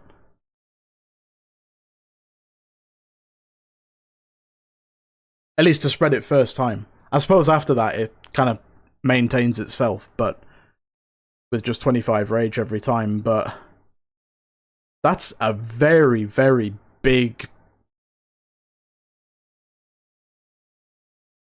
Yeah, that's a lot. What's your spender in Fury if you don't take Rampage? You don't have one. You don't have one unless you decide to not take Improved Execute. And then technically Execute would be your spender. But at the moment, you just don't have Execute. Because apparently something's fucked on the servers. And you just don't have access to Execute. I've gone to see the trainer and it's done nothing for Execute. So, yeah. Yeah, Armored to the Teeth. There's something down here which I wanted to test it with, which we'll get to in a moment. Blood and Thunder and Crackling Thunder. That makes sense as a choice. Crushing Force is just more damage on Shield Slam and Slam. Overwhelming Rage is just more rage, I suppose. It's probably good. It's probably good. It'll be very useful for arms and AoE with Blood Surge, I guess. Frothing Berserker for everyone is actually really good. That's actually so sick. The fact that arms is going to have access to that is so nice. It's so nice. One-handed weapon specialization, just 10% leech, and Dauntless Duelist. I don't think, I've said this before, I don't think there's ever going to be a time. Assume you can roll into Render's Fury. Probably, I can check it in a moment. But I don't ever see a time that even Prot would ever take one-handed weapon specialization unless it was M+. Like, why would you not take Dauntless Duelist and do more damage? If it was M+, yeah, sure, maybe one-handed weapon specialization would be fine. But Dauntless Duelist outside of that, like, surely. You're right, though, it is potentially a lot of leech. It's what? Yeah, it's 15% leech. You can have access to 15% leech baseline. My god. No stances like classic? No. Those stances, there's no ability that requires a certain stance, so you won't be doing a bunch of stance dancing. It is literally like, this one is intended for arms because it's based around more crit chance. This one is intended for fury because it's based around auto attack damage only, and this one is obviously intended for prot because, yeah, you will probably be in a situation where for progress raiding specifically, and maybe for PvP, you would want to have, you know, defensive stance as arms or fury as well. So, yeah. Die by the sword for all specs is actually insane. The fact that prot can get access to die by the sword is ridiculous, dude. It is ridiculous. That's actually mad. That's actually mad. And it also means that now any class, like, you remember Stone Legion Generals, and you remember in the intermissions you had those big gargoyles that came down that would occasionally jump on someone and eat their ass. The way to deal with it initially was to have a warrior intervene the person that was having their ass eaten and pop die by the sword because everyone was playing arms at the time. This now means that even as Fury you'll be able to do shit like that. You can now defend your tank as arms or Fury, or the tank can just defend themselves as prot. Suddenly, prot warriors don't care about necrotic so much anymore. Anyway, this is all just stat increases. You've got 2% crit, 2% haste on that side, 5%, well, 10% stamina ultimately there, 4%, 4%. This is what I was looking at before. So you've got armor to the teeth and you have reinforced plates. I'm not going to do it today because I'm already getting tired and I want to start answering questions and checking things for you guys in a moment anyway. But I want to see if these two feed off each other. My hope is they will. But if they do, you absolutely have to take both of these. There's no chance. There's no chance you don't. Infinite scaling? Not quite that. No, not quite that far. But surely one would feed off the other. I want to see it. I want to see if it happens. Dual wield on the right-hand side with Thunderous Roar. There is no Dragon Roar anymore, so it looks like Thunderous Roar is intended to be the new Dragon Roar replacement, apparently, which is kind of fine, I suppose.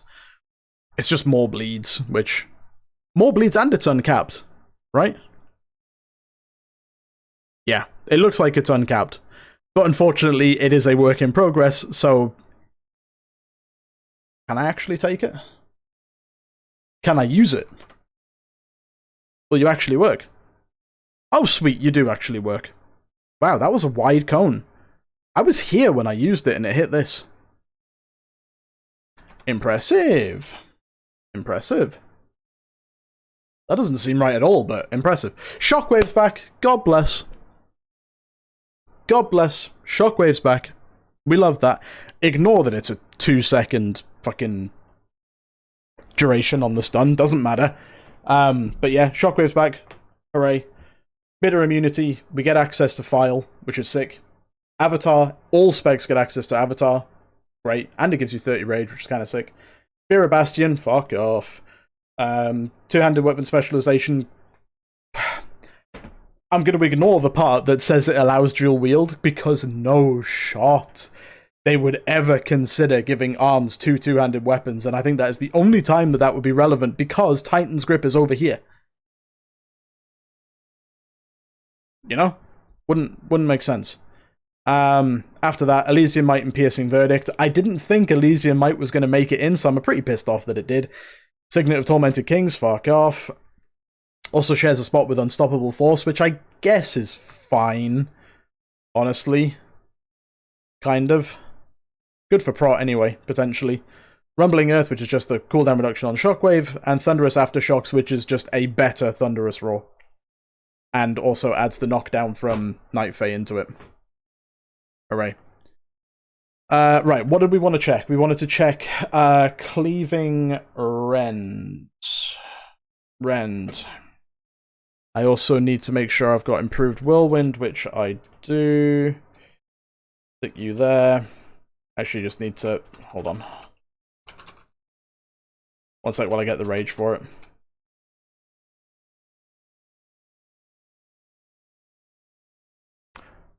Rend is not cleaving.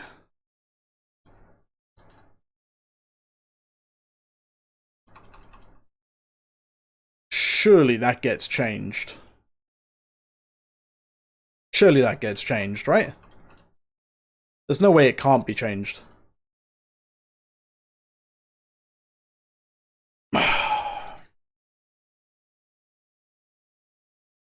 Fury isn't playing Rend. To be fair, I don't think there was... Test Fury without Rampage build? No, I'm not going to do that. I'm not going to do too much testing tonight because I'm going to do a longer stream tomorrow and I'm going to do the majority of testing then. I don't know what I'm going to start with tomorrow, whether Arms or Fury, but yeah, we'll see. We'll see. But is there any other interactions that we really want to look at right now? Let's have a look at Odin's Fury for fun. I'm just going to take everything down here until I can get there.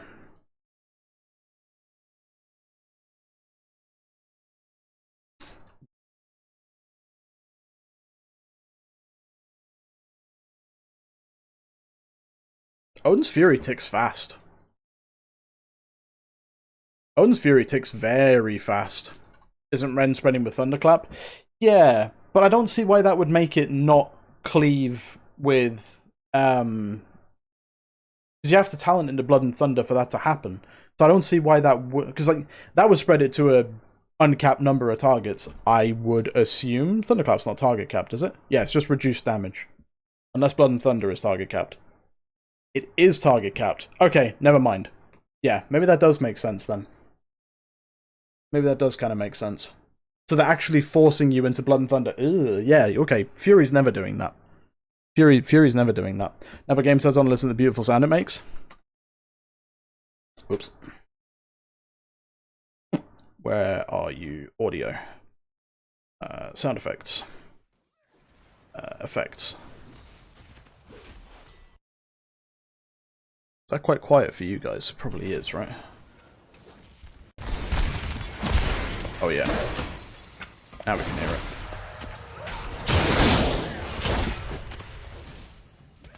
Yeah. Doing it improve whirlwind to cleave? Yeah, I had it before. I had it before when we tested it. It is different. That sound is different. Was the sound was the old sound not attributed to the Boon of Hellier and Boon of Odin? Which I also had kind of hoped that we would get. That's what I was low-key hoping that this was going to be, but... yeah. What I think about Bone Grinder for Arms? I'm a bit shocked that it's 60% and not any higher than that. That seems odd.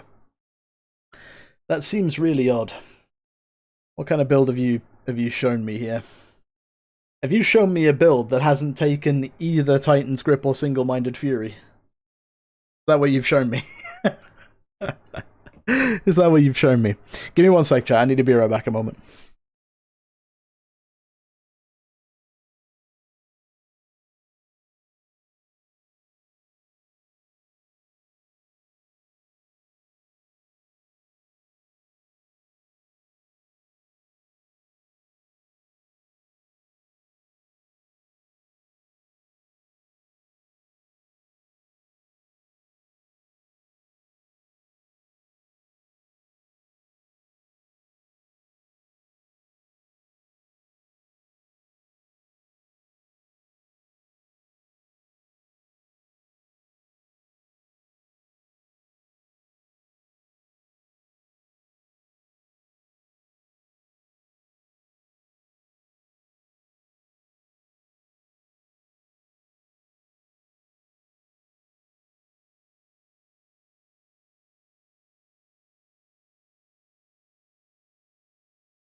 Right, I'm back.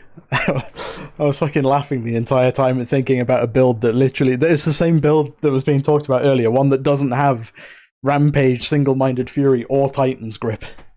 Like, we can legitimately just go like... I'll tell you what, let's just go down this side for the time being. I like where Warpaint is, to be fair.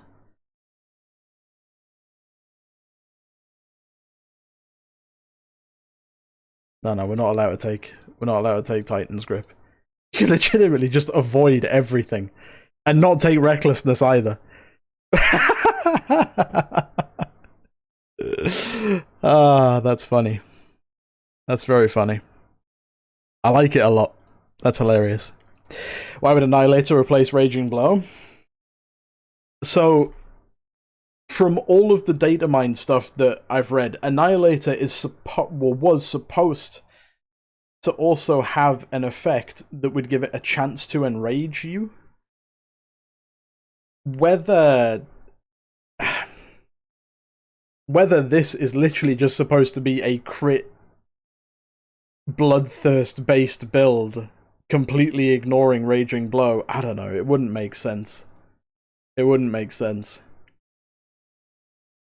Yeah, I don't know either. Honestly, I've tried to justify it in my head, and honestly, I can't, so fuck it. Fuck it. I really can't. At the moment, it does just seem AoE single target, or well, cleave single target. It's not even AoE. I don't like that that's only 3 others. Is no Rampage legit? You could potentially play it. I don't see why you would, because then you don't have any spenders whatsoever. Unless you decide to not take Improved Execute either, and then, like... yeah, and then only have Execute as a spender, but then what do you do for, like, 80%? Renders the spender? Fuck off. Ren Thunderclap spenders, let's go, dude. All that free rage. Ah. You won't ignore it entirely, but you get Bloodthirst down to a 3-second cooldown, so you don't need to fit Rage and Blow in very much. That's every other GCD is BT. So what would you do, Phil? It would literally become, like, BT Whirlwind. Oh my god, no, not BT Whirlwind. Oh no. That doesn't sound great at all. That doesn't sound great in the slightest. And honestly, I would rather just take side up. Well, to be fair, I'm not sure if I would go down this side at all.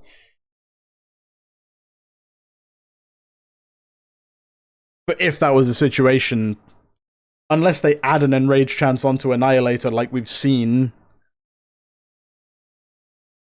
yeah, I don't know, I'd rather take sidearm.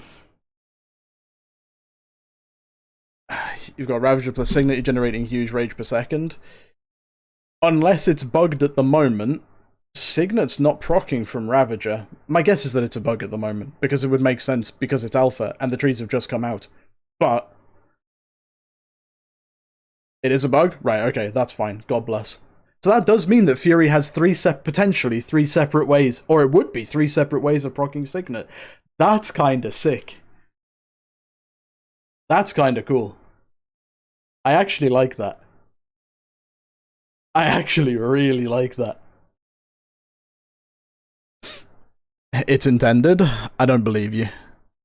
Giga Chat build, what have you shared? Single-minded Fury. Let's have a look at what we've got here. Cold Steel. Single-minded Fury. Odin's Fury. Onslaught. I'm not terribly against it, honestly. Yeah, I don't know. I'm not terribly against it. If you take Frenzy Flow, you can proc and rage from autos. Yeah, that's fine, but it's about the spender, though, right? If you don't take Rampage, where does your spender come from? Unless you're legitimately gonna play Rend and Thunderclap as your spenders until Execute, if you ignore Improved Execute. If that would still work. Rend or Slam? Oh shit, yeah. Is Slam baseline? Is Slam still baseline? Oh, it is! So Shield Slam. That's good. And Shield Block, for reasons. Okay. Okay, well if all else fails, then we can just fucking slam our way to victory. How many abilities will Arms have? Enough.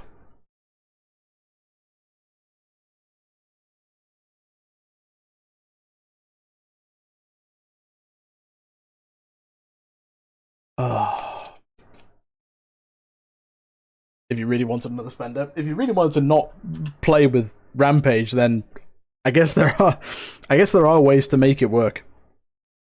The only issue is that playing with, well, could you even call it an issue? Playing with Rampage implies also playing without recklessness, which I guess could be fine if you find yourself playing Avatar anyway. It's not like you're going to need the extra rage generation after all. You'd only be doing it for the crit.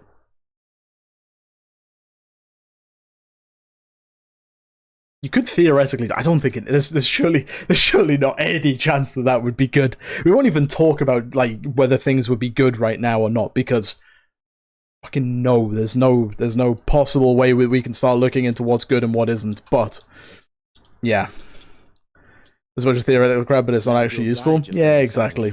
But I love it. I look forward to just like messing around with a lot of stuff tomorrow. I am a little bit sad that Rend isn't cleaving with Whirlwind, but yeah, again, I guess it does make sense. I remember what button that is. That's the one. Yeah. I guess it makes sense when you've got,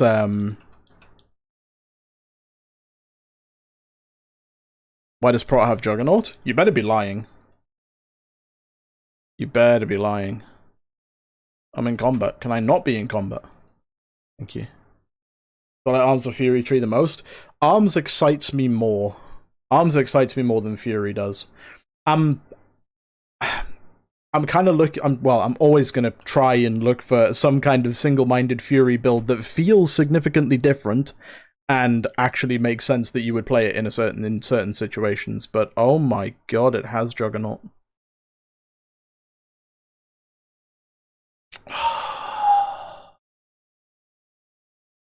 Okay, I mean, again, it makes sense. It makes sense because Fury's version of Execute has no cooldown, so you'd be able to stack it. But, come on, man. Just let Fury have it as well, bro. Should we quickly scan through props? Props the one thing that we haven't actually looked through so far. Fury excites me more, I'm just kind of, I don't know, terms of no real gameplay change. No, that's true. I think it's more Arms AoE that excites me more. Like the idea of having Blood Surge and then having a shit ton of dots to spread again. But that's only because I really like Nyalothar Arms and the M+ that came from that with all the bleed damage. I don't know why I liked it so much, but I did. Ignore Pain, Revenge, fine. Demo Shot got buffed, didn't it? 45-second cooldown, 25% damage reduction. That's quite good. Devastate. Last Stand. Unnerving Focus, that's fine. Brace for Impact using shield, some increases block value by 10%. Ooh. That's kind of cool. Strategist. Yeah, we know that. Best Serve Cold, we know that. That would die by the sword. You're just going to melt things with Revenge. You have so much damage coming out of that. That's kind of sick. Oh, God, I've just realized. Oh, my God. Okay, that's fine. Okay, Challenging Shout is no longer baseline. God bless. I don't have to find a place on my bars, worry about hitting it accidentally, and then taunting everything and dying on prog. God bless.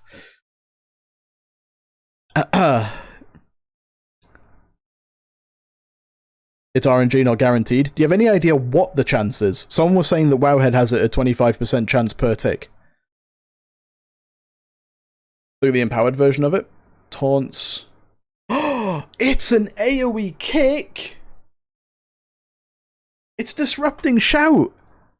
Oh, yes! I might actually play some prot. I might genuinely play some prot. Oh, that's so good. Okay, that's kind of sick. Devastator, great. More parry, sure. Oh, Bloodborne's there as well. And Blood Search is there as well. Alright, sick. Fueled by Violence, sure. 35% chance, but it doesn't appear to have an ICD. Oh my god. If it doesn't have an... Well, surely that gets changed in a hurry. Surely that gets changed in a hurry. Actually, was that... I'm really sad that Ignore Pain is prot only, man. I'm really sad about that.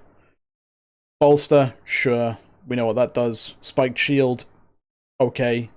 Shield Wall. 3.5 minute cooldown. Ooh. What follows on from that, then? Oh my god, they have access to sudden death. Anger management, avatar and shield wall, sure.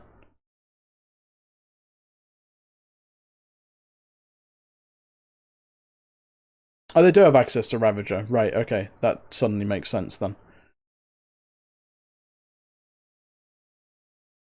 Disrupting shout in 2 minutes instead of 45 seconds, still nice. It is still nice, yeah, yeah. I'm not sure about tying it into an AoE taunt. I guess it just means it'll see more use. The fact that it's a 2-minute cooldown as well is also kind of nice. At least it has multiple uses now instead of just being long cooldown, but really niche. Into the Fray is still its gutted self, which is a bit of a shame, but that's fine. That's just stats. Oh, excellent. More block. Sure. More stats. Ravager. Yes, good. And Storm of Steel as well. Hold the phone. Let me finish this off first, but yeah. Spell block, able to block spells cast against you for 14 seconds. That is so good! It's 2 minutes cooldown, so it might be a bit long, but that's so good! I do think the cooldown is a bit long. But that's really good, man. That's actually so good. Block but not reflect, still nice. No, that's fine. It's because spell damage, I mean, magic damage has kind of fucked Prot Warrior for a while anyway when you don't have reflect available, but having spell block, that's actually so good. I might actually genuinely play some Prot. Block chance increased by 20% based upon your missing health. Fine. Indomitable's still there. Oh, that's where Outburst went. 230 rage going to stack of seeing red. Transforms at one stack of Outburst. Yeah, okay, sure. Isn't that just the, is that the Prot tier set? It is, right? Or am I wrong? Yeah, it is their tier set. I thought so.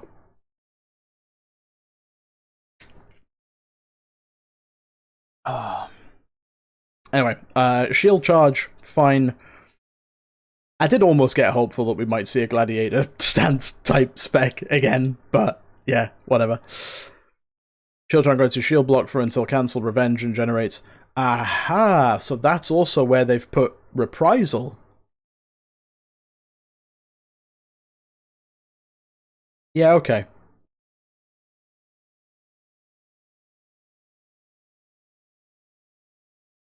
Interesting. Reprisal on a 45-second cooldown. Also stuns the primary target for 4 seconds. That'll be really good for M+. That'll be really good for M+. When your health is brought below 35, you take 100% less damage for... That won't stay as 100% less. That is just Will of the Necropolis. Basically. In a different type. Prots keep in reprisal. But it's not on intervene. It is only on this one ability. Which I think might make it okay. So they'll still have charge, but having shield charge as well, assuming they will still have charge, of course they will, but yeah, I think that's pretty good.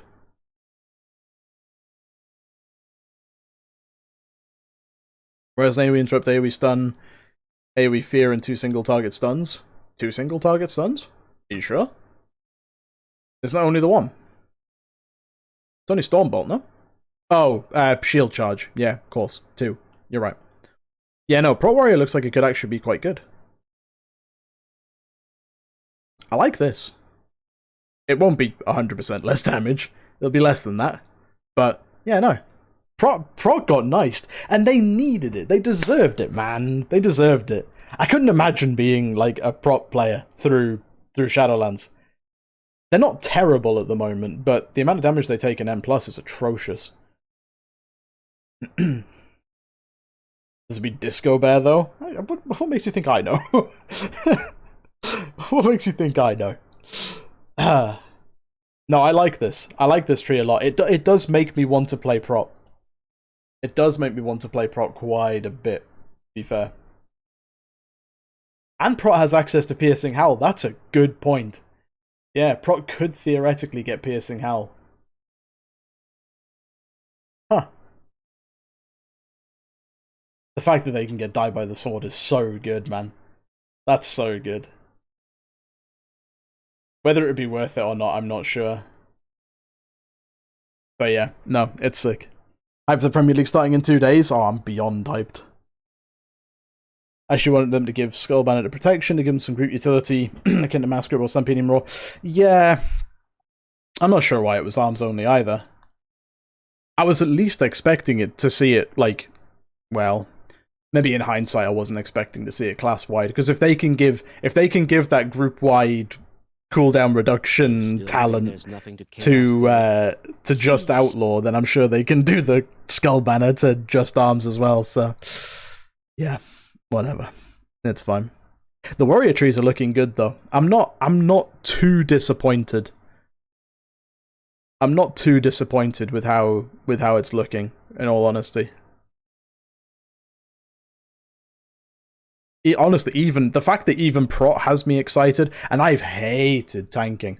I have hated tanking through all of Shadowlands. It's why I've tried my best to not do it. But man, these trees look like they could be really fun. I'm excited. One of the first things I'm going to test tomorrow, because I am going to go off soon. I don't want to be up too late. I told you this before. But one of the first things I'm going to test tomorrow, I swear to God, we are going to sit and mess around with Fatality. I swear to God. We're just gonna sit and just mess around with Fatality. Just because. As long as we can, like, not be on a dummy that has no one else on it, like, we're gonna mess around. Fatality stacks high. It's supposed to stack quite often as well. I saw on a tooltip 8 procs per minute, but I don't know how accurate that would actually be. It is 8 RPPM. Oh my god.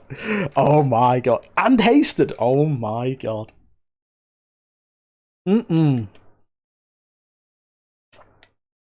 That's so good, man. That's so good.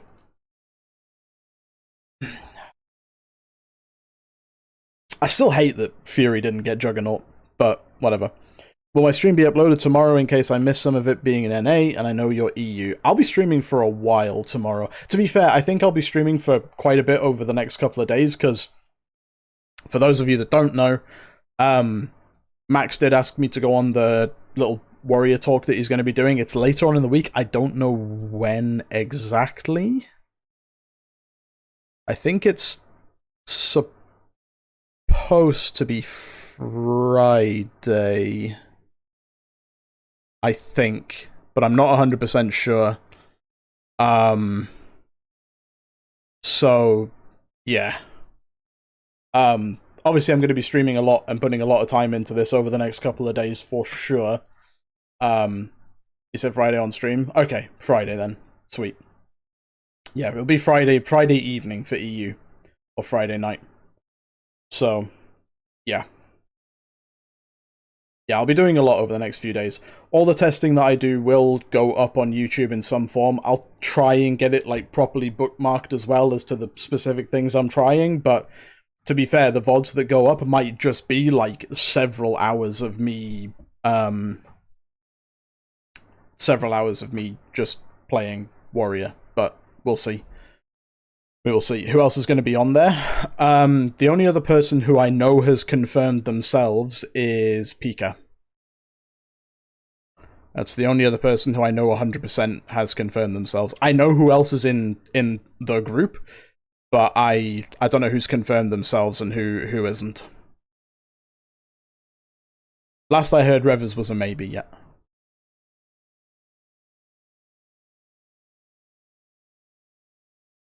It'll be fun, anyway. It'll be fun, and I'm looking forward to messing around with all of this stuff tomorrow. What I might do, we'll see. I was gonna try and, like, maybe space it out between, like, Fury tomorrow and Arms the day after or something like that, but I won't do that. I'll just sort of this breaks my immersion. I don't like that there's no background art. This actually makes Fury unplayable in its current state, if I'm completely honest with you. But we move. What about Arky? I mean, if he was asked, it would be up to him whether he would want to come on or not. It's entirely up to him. No one's going to force, you know. The arms art's great. I did enjoy the arms art. The arms art was quite good. Hopefully the Fury one's sick, but Fury is currently unplayable. What about you? People are asking whether you would be going on With to my the brains Warrior and your talk or not. brawn, we'll make an excellent team. Which I said whether you would... I mean, if you were asked, then maybe you would, maybe you wouldn't. But I don't know. What, if you like being forced? Oh boy. We've learned something about Arky today. Would you do it if you were asked? So I could always try and... if you particularly wanted to. Because I'm sure you would have some brilliant takes. I can always suggest it.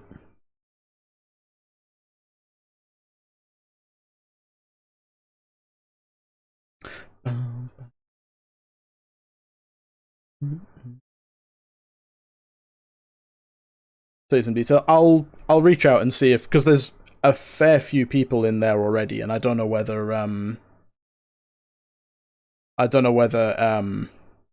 he has actually put out a tweet about it. Okay, yeah, so I can say who's going to be on. For Pro, it's going to be Scott from Liquid now, and Pika, and for DPS so far, it's me and potentially Revers. Potentially Revers. I think it's likely that he will come on, because he's keen to make sure that Max puts the timing of it at a time that's good for him, and they do apparently have raid on Friday, potentially. So... yeah, I can ask and see if see if he wants to get Arky on as well, and then we've got like 3 representatives for both Prot and DPS, which would probably not be too bad of an idea. But I'll see what he says. With him already announcing, I'll whatever he says, Arky, I'll DM you, and yeah, we'll take it from there. We'll take it from there. But I'll at least reach out and ask.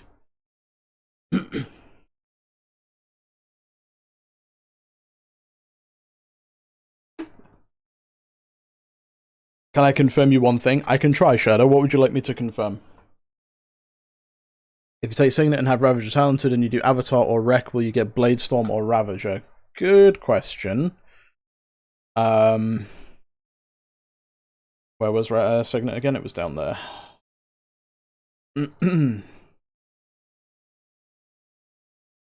There is probably someone who knows this already, but purely for my own peace of mind, I'll do it myself as well. You wanted it to be with Ravager talented, which means I have to... Ah, that was what I was going to say before. This means that they completely scrapped the idea of... There was that Datamine Bladestorm talent, which just extended Bladestorm as you killed things with it. Have they just completely scrapped that idea? I mean, it looks like it, but... meh. It would have been quite neat, especially if Bladestorm is arm specific, because then Fury wouldn't have to worry about it with Enrage, which is fine, and it could actually have potentially worked with arms, especially if you're not taking Bone Grinder. So that could potentially have been quite neat, but never mind. One sec, I need to actually get to Ravager first. Right, so we want Ravager, and we want... no, we want Signet. And you want me to use Avatar. Okay. Take Wreck as well. Okay, we're gonna have to wait. Give it a moment. I'll sort out my UI before tomorrow as well. Because at the moment I can't remember what button is where. As Blood Craze on Fury work, it stacks, but surely you can only ever get 1 stack of Blood Craze? I don't think so. Let me quickly check it after this. You think Signet doesn't work? It looked like it worked before, because there's no way that... maybe it is. Maybe it does. That was about a 20-second avatar, wasn't it? Tell you what, while this is on cooldown, let me have a look at that other thing now. I don't want to test too much today, because I want to leave at least something for me to do tomorrow, you know? 1 sec. What was I looking at again? Oh, Blood Craze. Where the fuck am I going, then?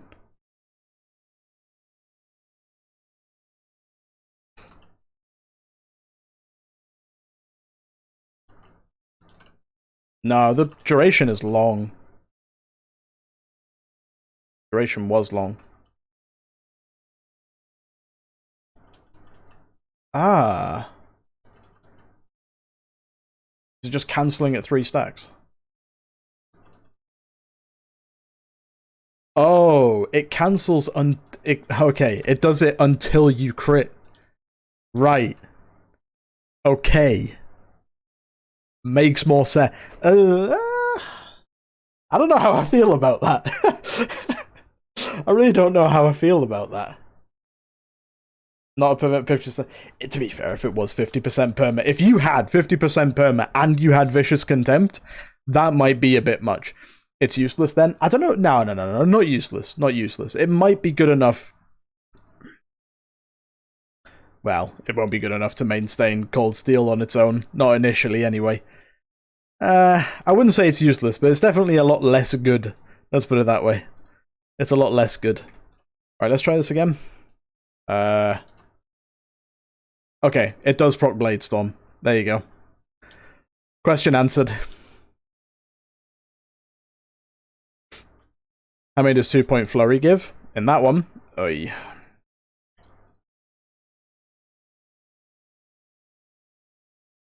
%20 increased auto attack damage with one-handed weapons.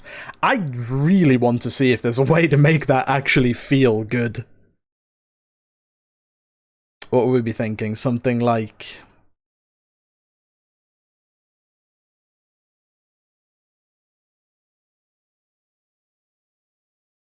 Not like I have to make a choice.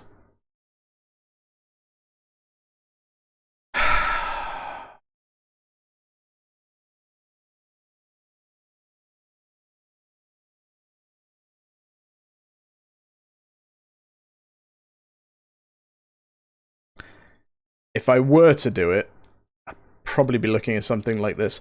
Arky, is this the, do you know if this is the actual, well...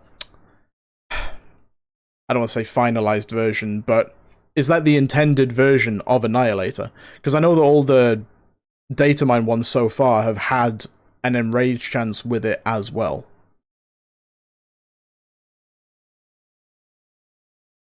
And there was, yeah, and in the known issues it was supposed to replace Raging Blow too. The Enrage chance was removed? Right, okay. That's kind of sad. I guess it doesn't matter with Frenzied Flurry, but yeah.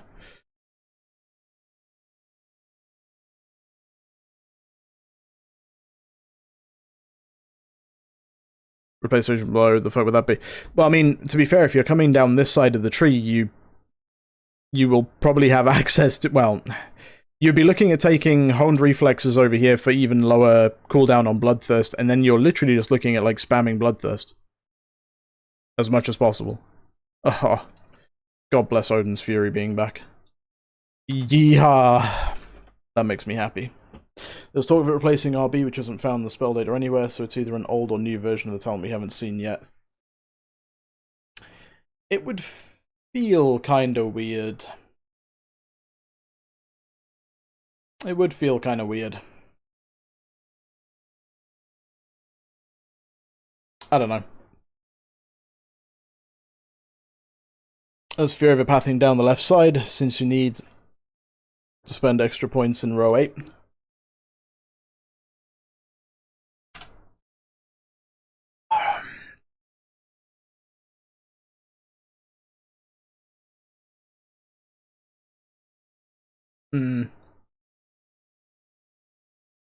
There's so much throughput on this row, bro.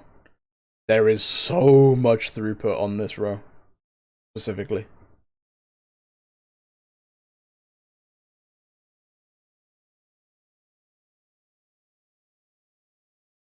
Like...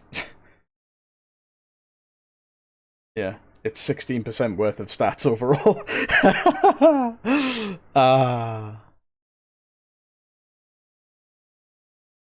We're getting tier set in Dragonflight as well. We will be, yeah. I don't know if there's any sign... I don't know if even Arky has seen anything about what tier sets might be yet. It would make sense if not, because they're still sorting out trees at the moment, but yeah. We hope the secondary stat talent's a placeholder. Yeah, I was kind of hoping so as well. Especially when you consider that you've got 4% haste here and 4% haste here, 2%, 4% crit here and 4% crit here. Like, I think duplicating it like that across both of these trees just isn't fun. It's like, this is what concerns me about this tree as well. Like, these are so low down in the tree, and in an ideal world, you're going to want both.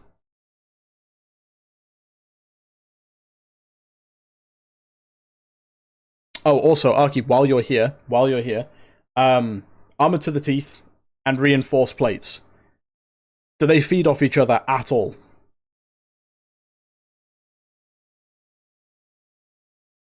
They do. Oh, God bless. Okay, so that makes them absolutely mandatory. You're not going to be able to avoid. You have to spend so much on this row.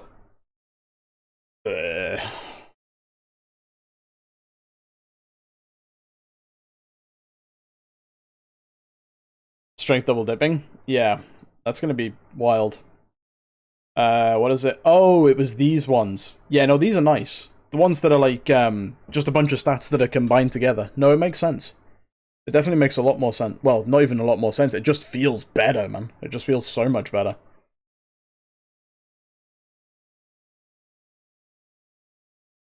Man, the prot tree is... The prot tree is cracked. The prot tree is so cracked. Oh my god. Fuck that, can I talk about prot on Friday? Jesus fucking Christ. Right, okay, get me out of that before I spooge anymore. Did the Shockwave Dream die there if those are mandatory? What, if these are mandatory? No, it didn't die. It didn't die. The only concern, because to be fair, you can get Frothing Berserker to reach here, and you can still cut inside to get this as well. It's not like you have to come down the middle. My only issue is that you have to get stamina in order to get the Shockwave, which does feel like slightly wasted points, but, you know. It's fine, I guess. Shockwave should be the same node as Stormbolt. That's what I originally thought that they would do. I thought that Stormbolt and Shockwave would share a choice node. Because to me, that makes more sense as a choice than Stormbolt and Titanic Throw. That makes a lot more sense to me. But yeah, clearly not the way. Clearly not the way that it goes. Well, Armored and Plate and do it together, it's not a huge gain. Don't ruin my dreams, Arky, please.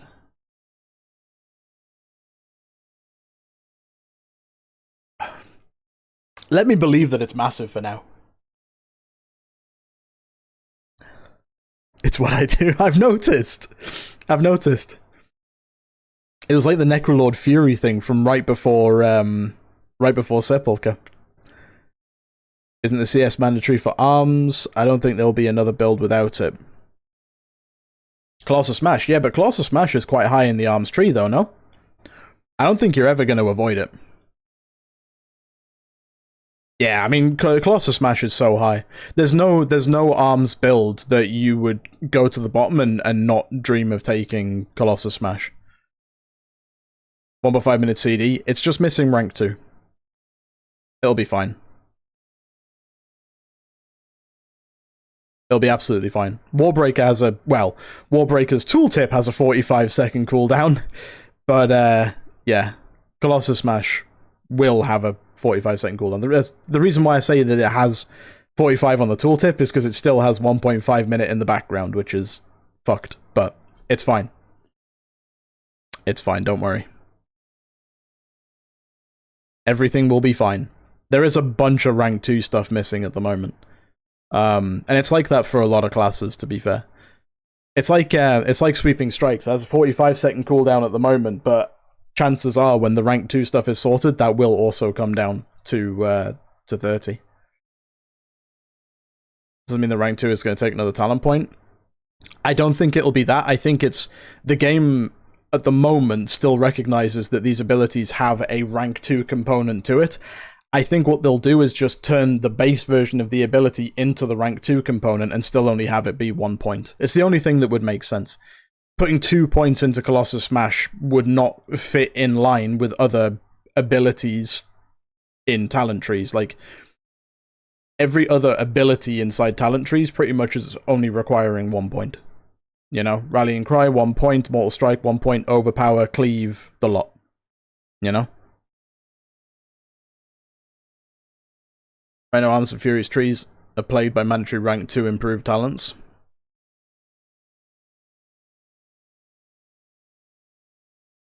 Where specifically? I know I've seen the stuff that has the rank 2 stuff getting in the way here at the moment, but I'm assuming that it's going to be fixed. Oh, maybe no, there was some stuff I noticed on the Fury one, not so much on the Arms one though. Improved Animation, improved Rampage, improved Whirlwind. Yeah, exactly. Yeah, I noticed a lot of stuff on the Fury tree for sure, like improved Rampage. Assuming we play a build that plays Rampage, but yeah.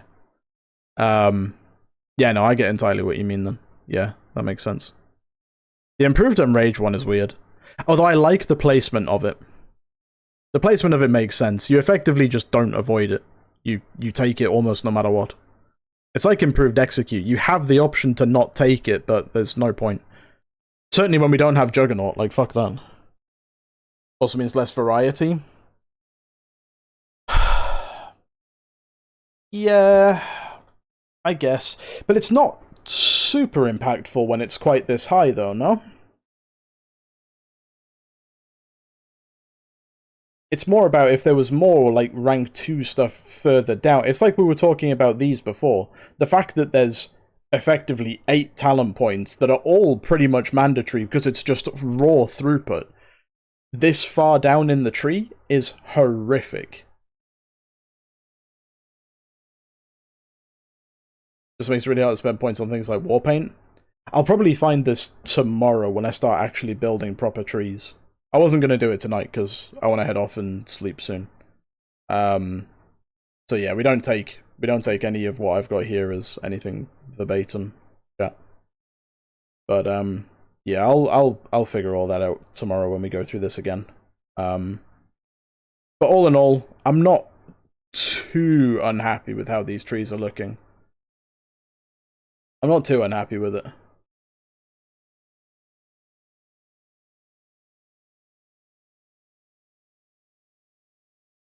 Yeah, it should be fine. Should be fine. Fury looks horrendous. I wouldn't say it looks horrendous.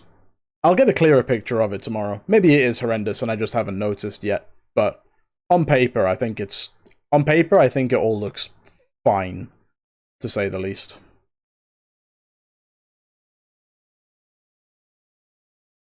The prot tree is fantastic. The prot tree looks so good. That has me excited. There's nothing to chaos theory. Stances suck, yeah. The way that they've implemented these stances almost just... It kind of just doesn't make sense. I can't see a situation where Fury is going to want to have both Berserker stance and Battle stance. I can see them wanting defensive stance, sure, because it's just another defensive. Arms is almost definitely going to take this because all they have access to is Die by the Sword all the way down here. But I can't see a situation where they would want both. Although, yeah, I don't know, man.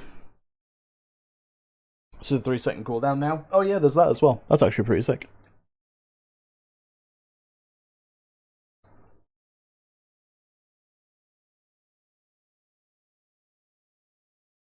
I suppose you could argue,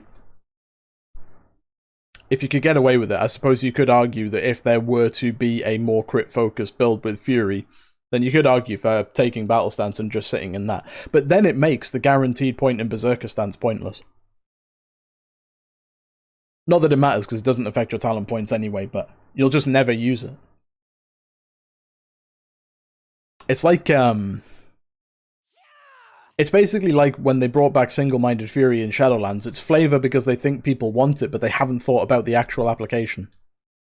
Now, if it was old Berserker stance with the increased... I've always thought that Berserker stance should come back as it was with the increased rage gen on taking damage, but put it in as a, like, low CD cooldown. That you gain rage at an accelerated rate based on the damage you take for anywhere between, like, 5 to 8 seconds. On, like, a 30-second or 45-second cooldown, or a minute cooldown or something. That would be so fun.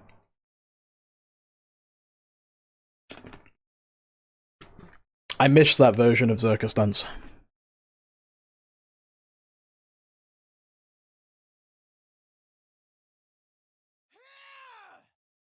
I remember standing in Garrosh's room in Berserker stance, standing in the fire pre-pull and just insisting that healers heal me or I would just die on the pull. That was so funny. Either heal me or I'm on the floor this fight. It's your choice. Great fun. What a great fight that was, man. I was talking about something using abilities that was degenerate, but yeah, I'm glad. They would never think to bring that back. I would hope, okay, touchwood, touchwood fucking, I don't want to jinx it, but surely they would never think to bring that back, man. That would be bad, dude. That would be so bad. Ah.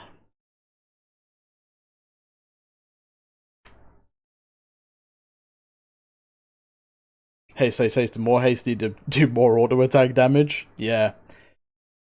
It's going to be interesting to see how big, actually, where was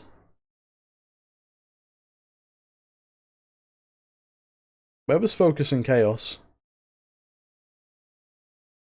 There it is. Oh, that's quite high. That's good. I like that. I think this, honestly, this is so underrated. This is so underrated. I don't think people realize how big this could actually be. So much of your damage can come from auto attacks if they just effectively perma-hit. Oh, man. The only thing that has me thinking the Single-Minded Fury has any chance at all. I didn't realize they were also keeping old Single-Minded Fury. At least it's not just Frenzied Flurry on its own. That's kind of okay. But to be fair, I don't know why I'm getting my hopes up, because they are... they're genuinely just going to fuck it up again by only having two-handed weapons with special effects on them. Frenzy Flurry is actually pretty cool. Yeah. I think the fact that Single-Minded Fury's there just helps it potentially be a bit better. But I like the idea of a build that has a little bit of focus on auto-attack damage. I don't know why I like it, but I do like it. It feels like we've slowly gotten further and further away from that. And to me, that's how I remember Fury being, effectively. The AI stuff is a nice theme. It's effectively a callback to Wrath, no? Makes sense why they bring it back now. If it'd ever be practical? Yeah. Yeah.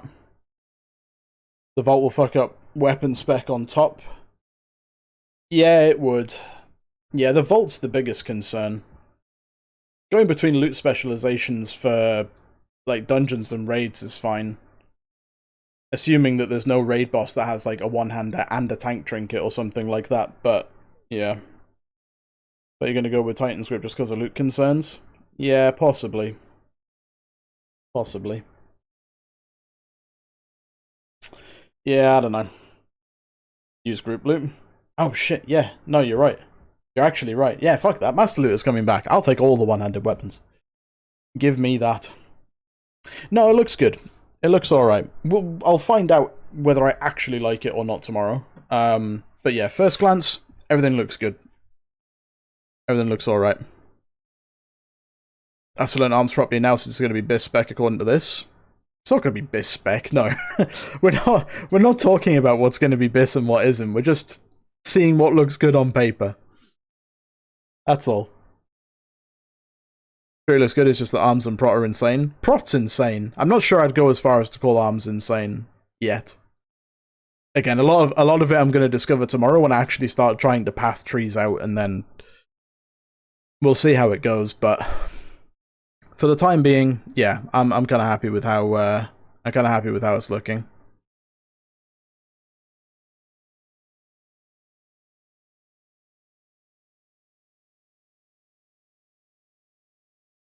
The way that these trees, like, come back together again is really nice. There's a lot of options when you look at how the tree actually builds. There's a lot of crossing over branches and stuff. It's really nice. Could be okay. We'll see. We'll see. Hey, Murata. Do I think Season 4 Warrior is back for keys, or is it dead? The Survival Hunter nerfs weren't enough. I don't think it'll be enough to bring Warrior back in. Survival Hunter was barely touched. So they'll still live, probably. Tom stands dancing in 10.0. No one stands dancing in 10.0.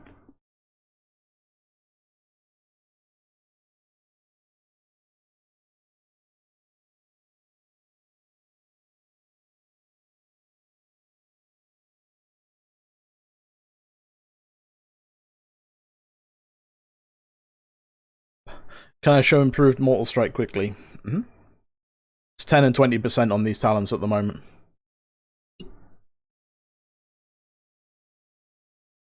When you see Arms or Fury down in Dragonflight, you're gonna, as usual, you're gonna see whichever one looks better. That's what it's always been. That's what it's always been. Whichever one looks better going into each individual tier. You should change it that you only equip one weapon, but if your Fury, it automatically duplicates as two, so you need to have two of each. I've been saying that for a while. It's similar to the Final Fantasy way of gearing, right? Where every class has one weapon, but it just, like, becomes two weapons if it needs to based on the class or job that you're playing. That makes so much sense. And it should be like that for every single dual-wield class. Every single dual-wield class should only need to obtain one weapon, but the dual-wield passive should duplicate it. Like, it would make so much sense, man.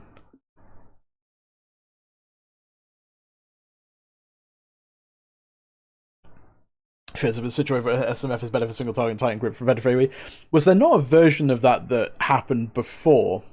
I'm sure there was, right? I'm pretty sure I remember that there was a version of that happened before. It was like that for most of MoP? I thought so. I thought so. I remember it anyway.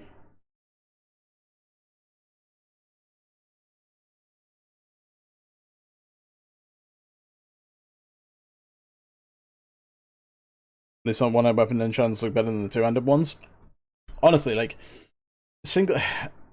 if, it's a huge if at this point, but if there's an actual meaningful playstyle change, I suppose there would be. If Annihilator is ultimately going to remove Rage or replace Raging Blow, then I suppose there would be quite a substantial playstyle change, and then it would actually feel meaningfully different to play Single-Minded and Titan's Grip. Which is what should have happened to begin with. It shouldn't have just been a carbon copy with different looking weapons. That should never have been the case. It should have actually mattered in terms of how it actually feels to play. But yeah, I don't know. We'll see how it works out ultimately.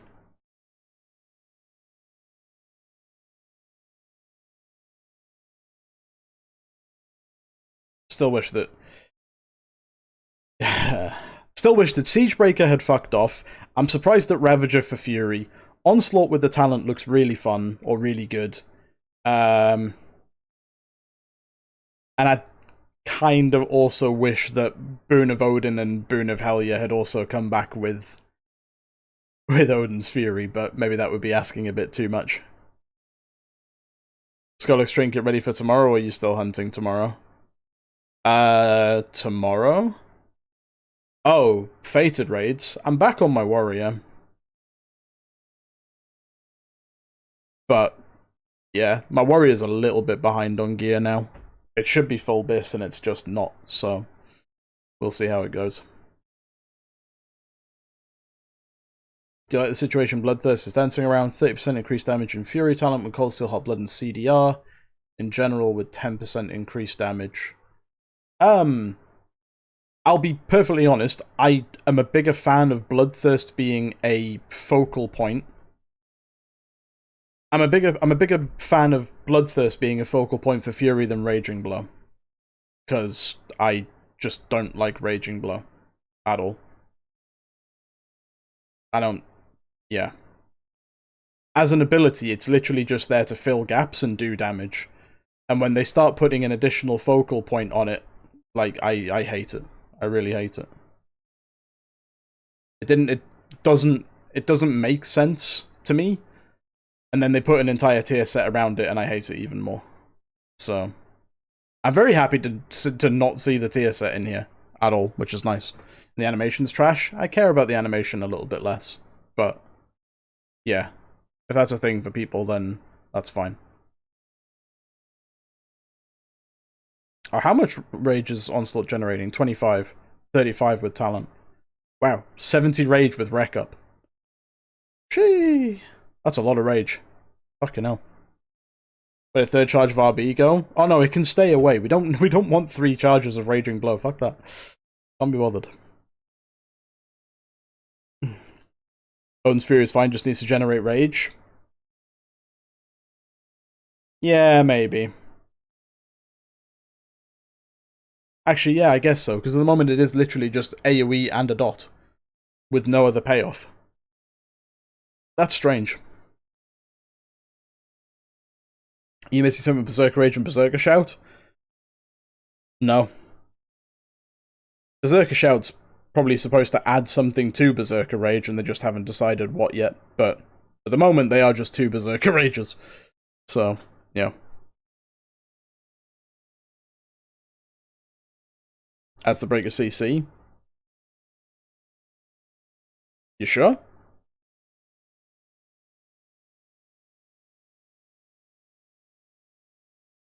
I mean, maybe it does, but yeah. There's a reason every offensive ability in Fury's kit generates rage. Yeah, so we have more rage to spend on Slam when we go with our rampageless build. We're on the same wavelength here. I'm picking up what you're putting down. I'm all for it. I'm all for it. Right, I'm gonna head off, because I'm starting to get really tired, and we're gonna spend a lot of time on this tomorrow. Yeah, I can't guarantee you when it is that I'll start the stream tomorrow, but I will start it at some point, probably around early afternoon, and then it'll be quite a long stream, so it's gonna be a lot of alpha stuff in like early afternoon in the morning, and then fated raids in the evening, and then probably back to alpha for a little bit after the raid. So yeah, and it'll be like that for the next couple of days until Friday. So that'll be fun. I was going to stream, but I don't remember how to use OBS. No worries. All good. I'm sure people will forgive you and they can just pester you in Skyhold instead. I'm in the US, so you starting in the afternoon means when I wake up in the morning? Yeah, something like that. Something like that. You put that evil on me. You know it's going to happen anyway, come on. You know it's going to happen. You know it is. Right, yeah, I'm gonna head off. I'm really fucking tired at this point, and I'm starting to not make sense. So, yeah, cool. I'll see you guys tomorrow. Enjoy the rest of your night. And yeah, have a good one. I'll see you soon. Take care. Bye-bye.